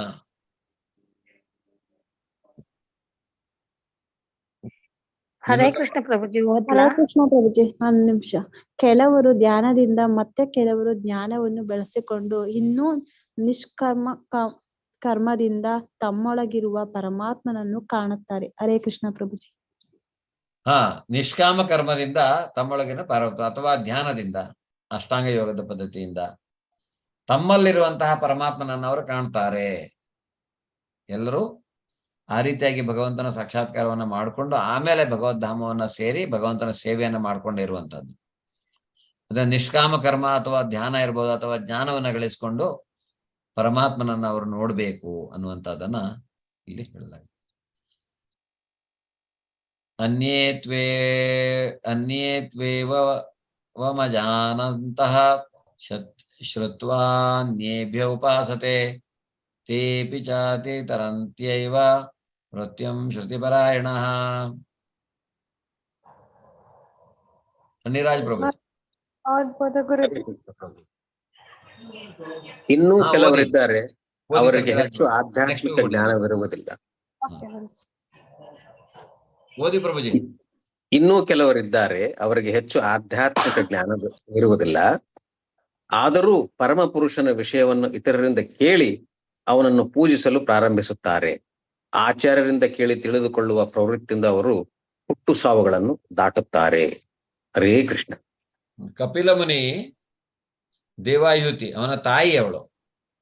ಕಪಿಲ ಮುನಿ ಅಂದ್ರೆ ನೀವು ತಿಳಿದಿರಲ್ಲ, ಕಪಿಲಾಚಾರ್ಯರು ಅಥವಾ ಕಪಿಲ ಮುನಿ 12 ಮಹಾಜನರಲ್ಲಿ ಒಬ್ರು, ಭಗವಂತನ ಅವತಾರ, ಅಂದ್ರೆ ಅವನ ರಿಪ್ರೆಸೆಂಟೇಷನ್ ಅವರು. ಸೊ ಅಂತಹ ಕಪಿಲ ಮುನಿಯ ತಾಯಿ ದೇವಾಯುತಿಗೆ, ಅವಳಿಗೆ ಏನು ಜ್ಞಾನ ಇರೋದಿಲ್ಲ. ಅವಳು ಸ್ವತಃ ಮಗನ ಹತ್ರ ಕೇಳಿ ತಿಳಿದುಕೊಂಡು, ಅಂದ್ರೆ ಹುಟ್ಟು ಸಾವುಗಳ ಇದನ್ನ ಅವರು ದಾಟಿರುವಂತಹ ಅವಳ ಹೆಸರು ದೇವಾಯುತಿ ಅನ್ನುವಂಥವಳು. ಸೊ ಅದು ಈ ರೀತಿಯಾಗಿ ಅವ್ರು ಏನ್ ಮಾಡ್ತಾರೆ, ಕೇಳಿ ತಿಳ್ಕೊಂಡು, ಜ್ಞಾನವನ್ನ ಕೇಳಿ ತಿಳ್ಕೊಂಡು ಈ ಹುಟ್ಟು ಸಾವುಗಳನ್ನು ದಾಟ್ತಾರೆ ಅನ್ನುವಂಥದ್ದನ್ನ ಇಲ್ಲಿ ಹೇಳಲಾಗಿದೆ. ಯಾವ ಸಂಜಾಯತೆ ಕಿಂಚಿತ್ ಸತ್ವಂ ಸ್ಥಾವರ ಜಂಗಮಂ ಕ್ಷೇತ್ರ ಕ್ಷೇತ್ರಜ್ಞ ಸಂಯೋಗ ತದ್ವಿದ್ಧಿ ಭರತರ್ಷಭ. ಓದಿ ಮಾತಾಜಿ. ಹರೇ ಕೃಷ್ಣ. ವಿನುತಾ ಮಾತಾಜಿ. ಹರೇ ಕೃಷ್ಣ ಗುರುಜಿ. ಭರತರಲ್ಲಿ ಶ್ರೇಷ್ಠನಾದ ಅರ್ಜುನನೇ, ಚರಾಚರಗಳಾಗಿ ಅಸ್ತಿತ್ವದಲ್ಲಿರುವ ಏನನ್ನೇ ನೀನು ಕಂಡರೂ ಅದು ಕ್ಷೇತ್ರ ಮತ್ತು ಕ್ಷೇತ್ರಜ್ಞರ ಸಂಯೋಗ ಎಂದು ತಿಳಿದುಕೋ. ಹರೇ ಕೃಷ್ಣ ಗುರುಜಿ. ಸರಿ, ನಾವು ಏನೇ ನೋಡಿದ್ರು ಅದು ಒಂದು ಕ್ಷೇತ್ರ ಮತ್ತೆ ಕ್ಷೇತ್ರಜ್ಞರ ಸಂಯೋಗ. ಅಲ್ಲಿ ಕ್ಷೇತ್ರ ಇದೆ, ಕ್ಷೇತ್ರಜ್ಞನೂ ಇದ್ದಾನೆ, ಆತ್ಮನೂ ಇದೆ, ಭಗವಂತನೂ ಇದ್ದಾನೆ, ಪರಮಾತ್ಮನೂ ಇದ್ದಾನೆ. ಅವರ ಸಂಯೋಗದಲ್ಲಿ ಮಾತ್ರ ಎಲ್ಲ ಆಗ್ಲಿಕ್ಕೆ ಸಾಧ್ಯ. ಅದಿಲ್ಲ ಅಂದ್ರೆ ಏನೂ ಆಗ್ಲಿಕ್ಕೆ ಸಾಧ್ಯವಿಲ್ಲ. ಅಂದ್ರೆ ಈ ಚರ ಅಚರ ವಸ್ತುಗಳಲ್ಲಿ ಅಸ್ತಿತ್ವದಲ್ಲಿರೋ ನಾವು ಏನನ್ನೇ ನೋಡಿದ್ರು ಅದರಲ್ಲಿ ಒಂದು ಕ್ಷೇತ್ರ ಇರ್ತಾನೆ, ಒಂದು ಕ್ಷೇತ್ರಜ್ಞ ಇರ್ತಾನೆ ಅನ್ನುವಂಥದ್ದನ್ನ ಅವರ ಸಂಯೋಗದಿಂದ ಇದು ಆಗ್ತಾ ಇದೆ ಅನ್ನೋದನ್ನ ಇಲ್ಲಿ ಭಗವಂತ ಹೇಳ್ತಾನೆ. ಸಮಂ ಸರ್ವೇಷು ಭೂತೇಷು ತಿಷ್ಠಂತಂ ಪರಮೇಶ್ವರಂ ವಿನಶ್ಯಸ್ವ ವಿನಶ್ಯಂತಂ ಯಃ ಪಶ್ಯತಿ ಸ ಪಶ್ಯತಿ. ಹರೇ ಕೃಷ್ಣ. ಓದ್ಲಾ ಪ್ರಭುಜಿ? ಓದಿ. ಎಲ್ಲಾ ದೇಹಗಳಲ್ಲಿ ಜೀವಾತ್ಮನ ಜೊತೆಗಿರುವ ಪರಮಾತ್ಮನನ್ನು ಕಂಡುಕೊಂಡು ನಾಶವಾಗುವ ದೇಹದಲ್ಲಿರುವ ಜೀವಾತ್ಮವನ್ನಾಗಲಿ ಪರಮಾತ್ಮನಾಗಲಿ ಅಳಿಯುವುದಿಲ್ಲ ಎನ್ನುವುದನ್ನು ಅರ್ಥ ಮಾಡಿಕೊಳ್ಳುವವನೇ ನಿಜವಾಗಿ ನೀಡುತ್ತಾನೆ ನೋಡುತ್ತಾನೆ ಸಾರಿ, ಅದು ಅಂದ್ರೆ ಹ್ಯಾಂಡ್ ರೈಸ್ ಕಾಣಲಿಲ್ಲ ಪ್ರಭುಜಿ. ಹಾ ಅದು ಹ್ಯಾಂಡ್ ರೈಸ್ ಆಗಿತ್ತಲ್ಲ, ವರ್ಡ್ ಕಾಣ್ಲಿಲ್ಲ. ವರ್ಡ್ ಕಾಣ್ಲಿಲ್ಲ. Okay okay. ಹಾ ನಿಜವಾಗಿ ನೋಡುತ್ತಾನೆ ಅವನು. ಅಂದ್ರೆ ಈಗ ನಾವೇನ್ ಹೇಳ್ತೀವಲ್ಲ, ಈಗ ಪ್ರತ್ಯಕ್ಷವನ್ನು ಪ್ರಮಾಣಿಸಿ ನೋಡು ಅಂತ ಹೇಳ್ತೀವಲ್ಲ, ನಾವು ಈ ಕಣ್ಣಿಂದ ನೋಡಿದ್ರು ಸಹಿತ ಅದನ್ನ ಪ್ರಮಾಣಿಸಿ ನೋಡು ಅಂತ ಕನ್ನಡದಲ್ಲಿ ಒಂದು ಗಾದೆ ಇದೆ ಅಲ್ವಾ? ಅದೇ ಅಲ್ವಾ? ಸರಿ ಇದೆ ಅಲ್ವಾ? ಹೌದು ಪ್ರಭುಜಿ. ಹಾ ಪ್ರತ್ಯಕ್ಷವಾಗಿ ಕಂಡರೂ ಪ್ರಮಾಣಿಸಿ ನೋಡು. ಪ್ರಮಾಣಿಸಿ ನೋಡು ಅಂತ ಪ್ರಮಾಣಿಸಿ ಹೇಳ್ತಾರೆ. ನೋಡು. ಅದೇ ಇಲ್ಲಿ ಹೇಳ್ತಾ ಇರುವಂತದ್ದು ಏನಂದ್ರೆ, ನಾವು ಏನನ್ನೇ ನೋಡಿದ್ರು ಪ್ರಮಾಣಿಸಿ ನೋಡುವುದು, ಅವನನ್ನ ಅರ್ಥ ಮಾಡಿಕೊಳ್ಳುವುದು ಯಾವಾಗ ಅವನು ನಿಜವಾಗಿ ನೋಡುವುದು ಅಂತ ಹೇಳ್ತು. ಅದನ್ನ ಎಲ್ಲಾ ದೇಹಗಳಲ್ಲಿ ಜೀವಾತ್ಮನ ಜೊತೆಗಿರುವ ಪರಮಾತ್ಮನನ್ನ ಕಂಡುಕೊಂಡು ನಾಶವಾಗುವಂತ ಈ ದೇಹದಲ್ಲಿರುವಂತ ಜೀವಾತ್ಮನ ಅಥವಾ ಪರಮಾತ್ಮನ ಇಬ್ರು ನಾಶವಾಗುವವರಲ್ಲ. ಅವರು ಜೀವಾತ್ಮ ಇನ್ನೊಂದು ಶರೀರ ಪಡೆಯುತ್ತೆ, ಮತ್ತೆ ಅದ್ರ ಜೊತೆ ಪರಮಾತ್ಮನು ಹೋಗಿ ಕೂತ್ಕೊಳ್ತಾನೆ ಆ ಶರೀರದಲ್ಲಿ, ಜೊತೆಗೆ ಕರ್ಕೊಂಡು ಹೋಗಿ ಕೂರಿಸ್ತಾನೆ ಇನ್ನೊಂದು ಶರೀರದಲ್ಲಿ. ಅವನು ಹೇಗಿರ್ತಾನೆ? ನಮ್ಮ ಶರೀರದಲ್ಲಿ ಹೇಗೆ ಕೂತ್ಕೊಂಡಿರ್ತಾನೆ? ಹೃದಯದಲ್ಲಿ ಇರ್ತಾನೆ. ಹೃದಯದಲ್ಲಿ ಮೇಲ್ವಿಚಾರಕನಾಗಿ ಮಾರ್ಗದರ್ಶಕನಾಗಿ ಅವನು ಇರ್ತಾನೆ. ಆದ್ರೆ ಕೇಳೋದಿಲ್ಲ, ನಾವು ಅವನನ್ನು ನೋಡುದಿಲ್ಲ. ಆದ್ರೆ ಇದನ್ನ ಅರ್ಥ ಮಾಡಿಕೊಂಡವನು ಸರಿಯಾದ ರೀತಿಯಲ್ಲಿ ಅವನು ಎಲ್ಲವನ್ನ ನೋಡ್ತಾ ಇದ್ದಾನೆ, ಅರ್ಥ ಮಾಡ್ಕೊಂಡಿದ್ದಾನೆ ಅಂತ. ನೋಡುವುದು ಅಂದ್ರೇನು? ಅದನ್ನ ತಿಳ್ಕೊಂಡಿರುವಂತಹದ್ದು ಅಂತ ಹೇಳಿದಾಗ. ಸಮಂ ಪಶ್ಯನ್ನಿ ಸರ್ವತ್ರ ಸಮವಸ್ಥಿತಮೀಶ್ವರಂ ನಹಿ ನಸ್ತ್ಯಾತ್ಮನಾತ್ಮಾನಂ ತಥೋ ಯಾತಿ ಪರಾಂ ಗತಿಂ. ಹರೇ ಕೃಷ್ಣ. ಯಾರು ಓದ್ತೀರಾ? ಹರೇ ಕೃಷ್ಣ. ಹಾ ಓದಿ. ಮೊದ್ಲು ವಯಸ್ಸು ಬಂತಲ್ಲ ಅವರು. ಹರೇ ಕೃಷ್ಣ ಪ್ರಭುಜಿ. ಹರೇ ಓದ್ತೀನಿ. ಕೃಷ್ಣ. ಹಾ ಓದಿ. ಎಲ್ಲೆಲ್ಲಿಯೂ ಪ್ರತಿಯೊಂದು ಜೀವಂತ ಪ್ರಾಣಿಯಲ್ಲಿಯೂ ಒಂದೇ ಸಮನಾಗಿ ಪರಮಾತ್ಮನು ಇರುವುದನ್ನು ಕಾಣಬಲ್ಲವನು ತನ್ನ ಮನಸ್ಸಿನಿಂದ ತನ್ನನ್ನು ಹೀನ ಸ್ಥಿತಿಗೆ ತಂದುಕೊಳ್ಳುವುದಿಲ್ಲ. ಹೀಗೆ ಅವನು ಪರಮಾತ್ಮ ಗತಿಯನ್ನು ಸೇರುತ್ತಾನೆ. ಹರೇ ಕೃಷ್ಣ ಪ್ರಭು. ಪರಮಗತಿ ಅಂದ್ರೆ ಭಗವಂತ. ನಮ್ಮ ಗತಿ ಅಂದ್ರೆ ಏನು? ನಮ್ಮ ಎಲ್ಲಿ ಹೋಗಿ ಸೇರಬೇಕು ನಾವು, ಅದು ಪರಮಗತಿ ಅಲ್ವಾ? ನಾವು ನಿಜವಾಗಿ ಸೇರಬೇಕಾದದ್ದು ಭಗವಂತನ ಧಾಮವನ್ನ. ಅದರಿಂದ ಪ್ರತಿಯೊಂದು ಜೀವಂತ ಪ್ರಾಣಿಯಲ್ಲಿಯೂ ಒಂದೇ ಸಮನಾಗಿ ಪರಮಾತ್ಮ ಇರುವುದನ್ನ ಯಾರು ನೋಡ್ತಾನೆ. ಈಗ ನನ್ನ ಹೃದಯದಲ್ಲಿ ಪರಮಾತ್ಮ ಇದ್ದಾನೆ, ನಿಮ್ಮೆಲ್ಲರ ಹೃದಯದಲ್ಲಿ ಪರಮಾತ್ಮ ಇದ್ದಾನೆ. ನಮ್ದು ಅಷ್ಟೇ ಅಲ್ಲ, ಪ್ರತಿಯೊಂದು ಪ್ರಾಣಿ ವರ್ಗಗಳು, ಬೇರೆ ಬೇರೆ ಪ್ರಾಣಿ ವರ್ಗಗಳನ್ನು ನಾವು ನೋಡುದು, ಅಲ್ಲಿಯೂ ಪರಮಾತ್ಮನ ಇರ್ತಾನೆ ಮೇಲ್ವಿಚಾರಕನಾಗಿ. ಅದರಿಂದ ಯಾರು ಅದನ್ನ ನೋಡ್ತಾರೆ ಅವರು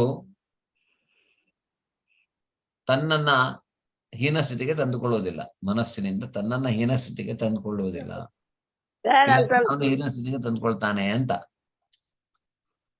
ಪರಮಗತಿಯನ್ನು ಅವನು ಸೇರ್ತಾನೆ ಆ ರೀತಿ ಮಾಡುವುದು.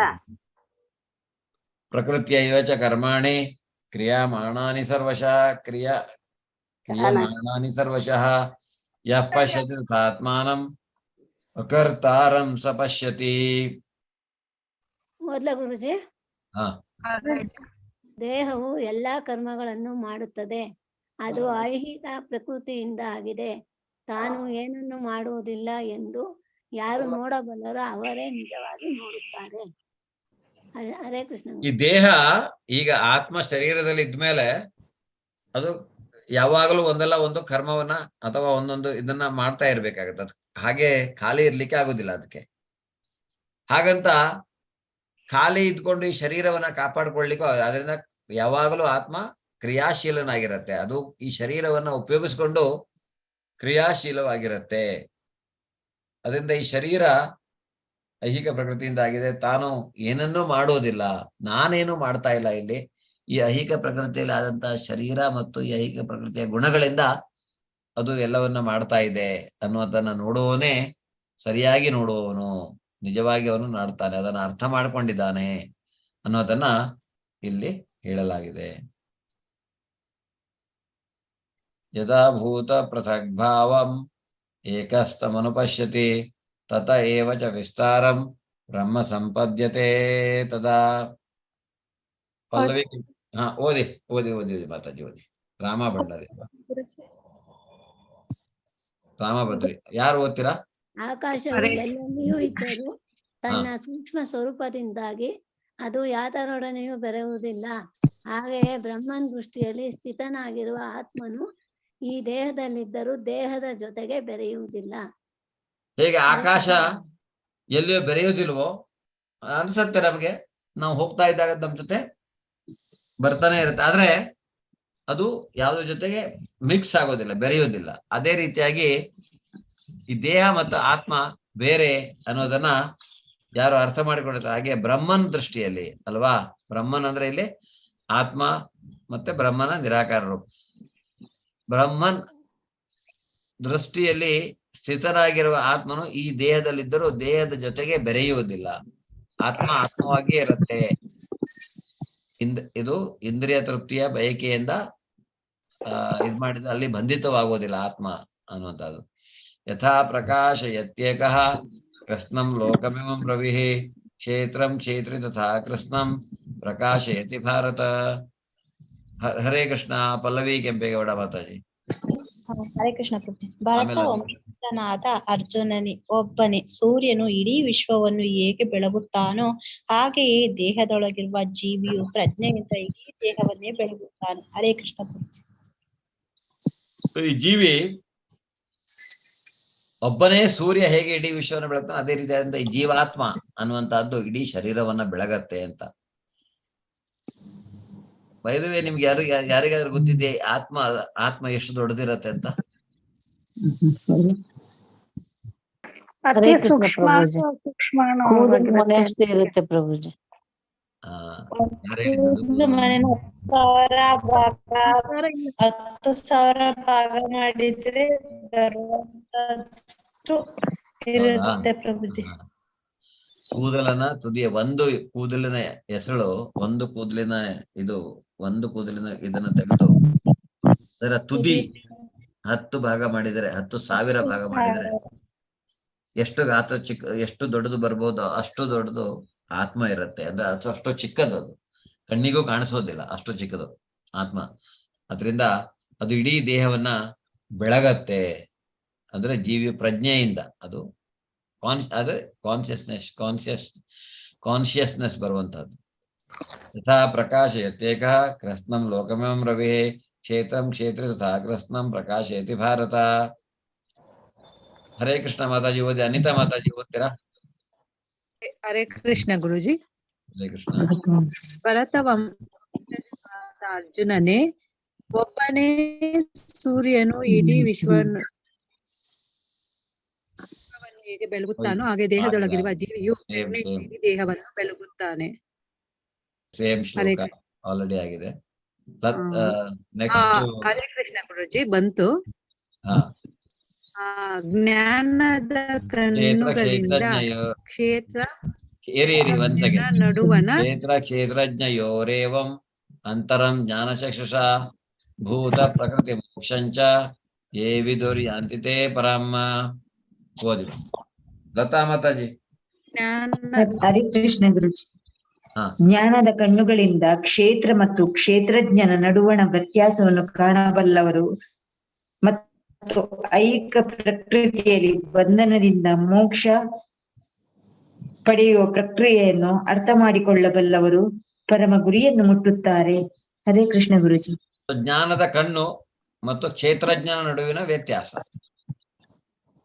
ಇದನ್ನ ಯಾರು ನೋಡ್ತಾರೆ ಅಲ್ವಾ? ಜ್ಞಾನದ ಕಣ್ಣುಗಳಿಂದ ಕ್ಷೇತ್ರಜ್ಞರ ನಡುವಿನ ವ್ಯತ್ಯಾಸ ಅಂದ್ರೆ ಶರೀರ ಮತ್ತು ಆತ್ಮದ ನಡುವಿನ ವ್ಯತ್ಯಾಸ. ಇದನ್ನ ಯಾರು ಸರಿಯಾಗಿ ಅರ್ಥ ಮಾಡಿಕೊಂಡಿರ್ತಾರೆ, ಅದನ್ನ ಯಾರು ಸರಿಯಾಗಿ ನೋಡ್ತಾರೆ, ಅವರು ಮೋಕ್ಷವನ್ನ ಪಡಿತಾರೆ ಅನ್ನೋದನ್ನ ಹೇಳ್ತಾನೆ ಭಗವಂತ. ಹರೇ ಕೃಷ್ಣ. ಸೊ ಇಲ್ಲಿಗೆ ಇವತ್ತಿನ ಅಧ್ಯಾಯ ಹುಟ್ಟಿದೆ. ನಾವು ಕ್ಷೇತ್ರಜ್ಞ ಇದನ್ನ ಬಹಳ ಮುಖ್ಯ, ಇದನ್ನು ನಾವು ಅರ್ಥಕೊಳ್ಬೇಕು ಅನ್ನುವಂತಹದ್ದು. ಕ್ಷೇತ್ರದ ಬಗ್ಗೆ ಮತ್ತೆ ಕ್ಷೇತ್ರಜ್ಞರ ಬಗ್ಗೆ ನಾವು ಮಾಡುವಂತಹದ್ದು ಅಂದ್ರೆ ಹರೇ ಕೃಷ್ಣ.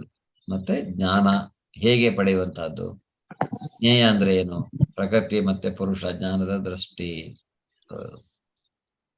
ಹರೇ ಕೃಷ್ಣ. ಧನ್ಯವಾದಗಳು. ಧನ್ಯವಾದಗಳು ಗುರುಜಿ. ನಾವು ಬೇಗ ತುಂಬಾ ಲೇಟ್ ಆಗುತ್ತೆ. ಹರೇ ಕೃಷ್ಣ. ಹರೇ ಕೃಷ್ಣ ಪ್ರಭುಜಿ, ದಂಡವತ್ ಪ್ರಣಾಮ. ಧನ್ಯವಾದ ಪ್ರಣಾಮ. ಹರೇ ಕೃಷ್ಣ ಮಂತ್ರ ಉಂಟು. ಹರೇ ಕೃಷ್ಣ ಮಂತ್ರ ಜಪಿಸೋಣ. ಜೈ ಶ್ರೀ ಕೃಷ್ಣ ಚೈತನ್ಯ ಪ್ರಭು ನಿತ್ಯಾನಂದ ಶ್ರೀ ಅದ್ವೈತ ಗದಾಧರ ಶ್ರೀವಾಸಾದಿ ಗುರು ಭಕ್ತವೃಂದ. ಹರೇ ಕೃಷ್ಣ ಹರೇ ಕೃಷ್ಣ ಹರೇ ರಾಮ ಹರೇ ಹರೇ ರಾಮ ರಾಮ ರಾಮ ಹರೇ ಕೃಷ್ಣ ಹರೇ ಕೃಷ್ಣ ಕೃಷ್ಣ ಹರೇ ಹರೇ ಹರೇ ಕೃಷ್ಣ ಹರೇ ಕೃಷ್ಣ ಕೃಷ್ಣ ಕೃಷ್ಣ ಹರೇ ಹರೇ ರಾಮ ರಾಮ ಹರೇ ಕೃಷ್ಣ ಹರೇ ರಾಮ ಹರೇ ಕೃಷ್ಣ ಹರೇ ಕೃಷ್ಣ ಕೃಷ್ಣ ಹರೇ ರಾಮ ಹರೇ ರಾಮ ರಾಮ ಹರೇ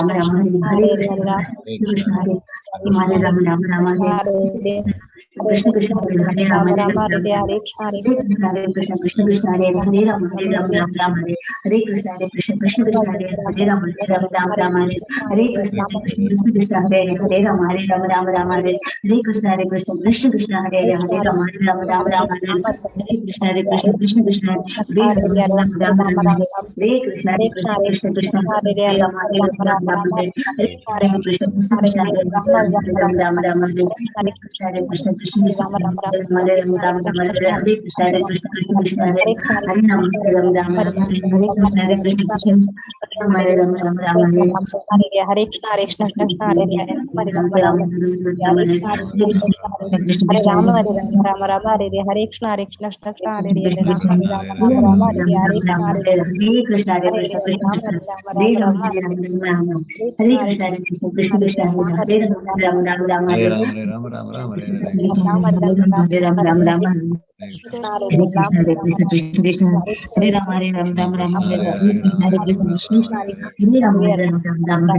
कृष्ण कृष्ण कृष्ण हरे हरे राम राम राम हरे हरे कृष्ण कृष्ण हरे हरे राम राम राम हरे हरे कृष्ण कृष्ण कृष्ण हरे हरे राम राम राम हरे कृष्ण कृष्ण कृष्ण हरे राम राम राम हरे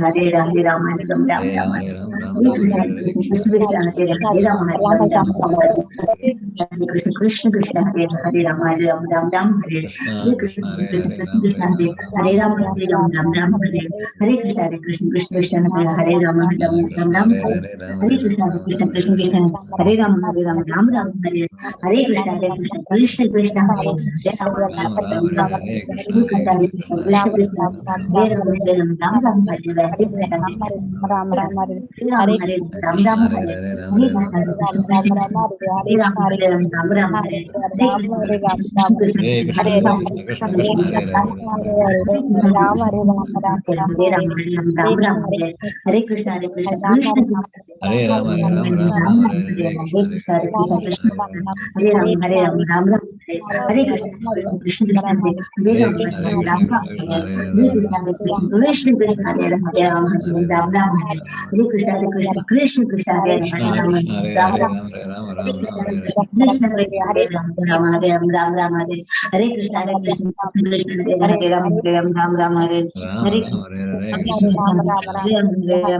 राम राम राम हरे कृष्ण कृष्ण हरे राम राम राम हरे हरे कृष्ण कृष्ण हरे हरे राम राम राम राम हरे हरे कृष्ण कृष्ण हरे हरे राम हरे राम राम राम हरे हरे कृष्ण कृष्ण कृष्ण हरे हरे राम राम हरे हरे कृष्ण कृष्ण कृष्ण हरे हरे राम राम हरे हरे कृष्ण कृष्ण कृष्ण हरे हरे राम राम हरे हरे कृष्ण कृष्ण कृष्ण हरे राम राम हरे हरे कृष्ण कृष्ण कृष्ण हरे राम राम हरे हरे कृष्ण कृष्ण कृष्ण हरे हरे राम राम हरे हरे कृष्ण कृष्ण कृष्ण राम राम हरे हरे कृष्ण कृष्ण कृष्ण हरे राम राम हरे हरे कृष्ण कृष्ण कृष्ण हरे राम हरे राम हरे हरे कृष्ण कृष्ण कृष्ण हरे कृष्ण कृष्ण कृष्ण हरे राम हरे हरे कृष्ण कृष्ण कृष्ण हरे राम हरे हरे कृष्ण कृष्ण कृष्ण कृष्ण हरे राम राम हरे हरे कृष्ण कृष्ण कृष्ण कृष्ण हरे राम हरे कृष्ण कृष्ण कृष्ण कृष्ण हरे राम राम हरे हरे कृष्ण कृष्ण कृष्ण कृष्ण हरे राम राम हरे हरे कृष्ण कृष्ण कृष्ण कृष्ण हरे राम हरे हरे कृष्ण कृष्ण कृष्ण कृष्ण हरे राम राम हरे हरे कृष्ण कृष्ण कृष्ण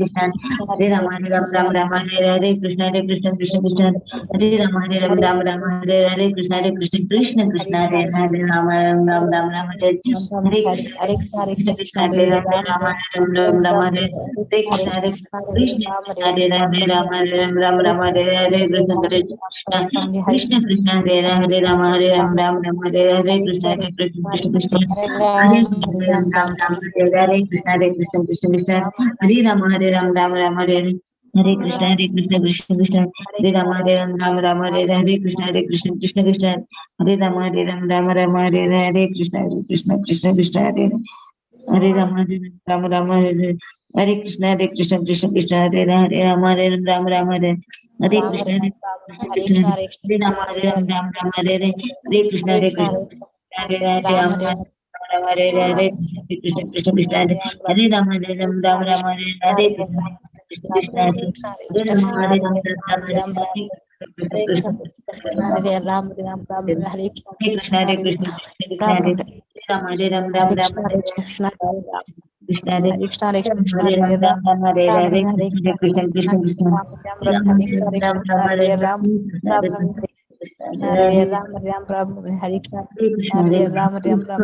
कृष्ण कृष्ण कृष्ण हरे राम हरे राम हरे राम हरे कृष्ण हरे राम जय श्री राम राम हरे हरे कृष्ण कृष्ण कृष्ण हरे हरे हरे राम राम हरे हरे हरे कृष्ण कृष्ण कृष्ण हरे हरे राम राम हरे हरे हरे कृष्ण कृष्ण कृष्ण हरे हरे हरे राम राम हरे हरे हरे कृष्ण कृष्ण कृष्ण हरे हरे राम राम हरे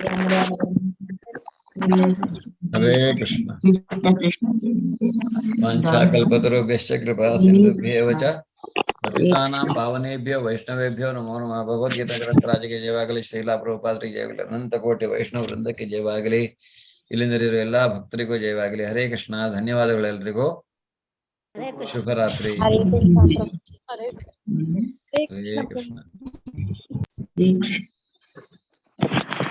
कृष्ण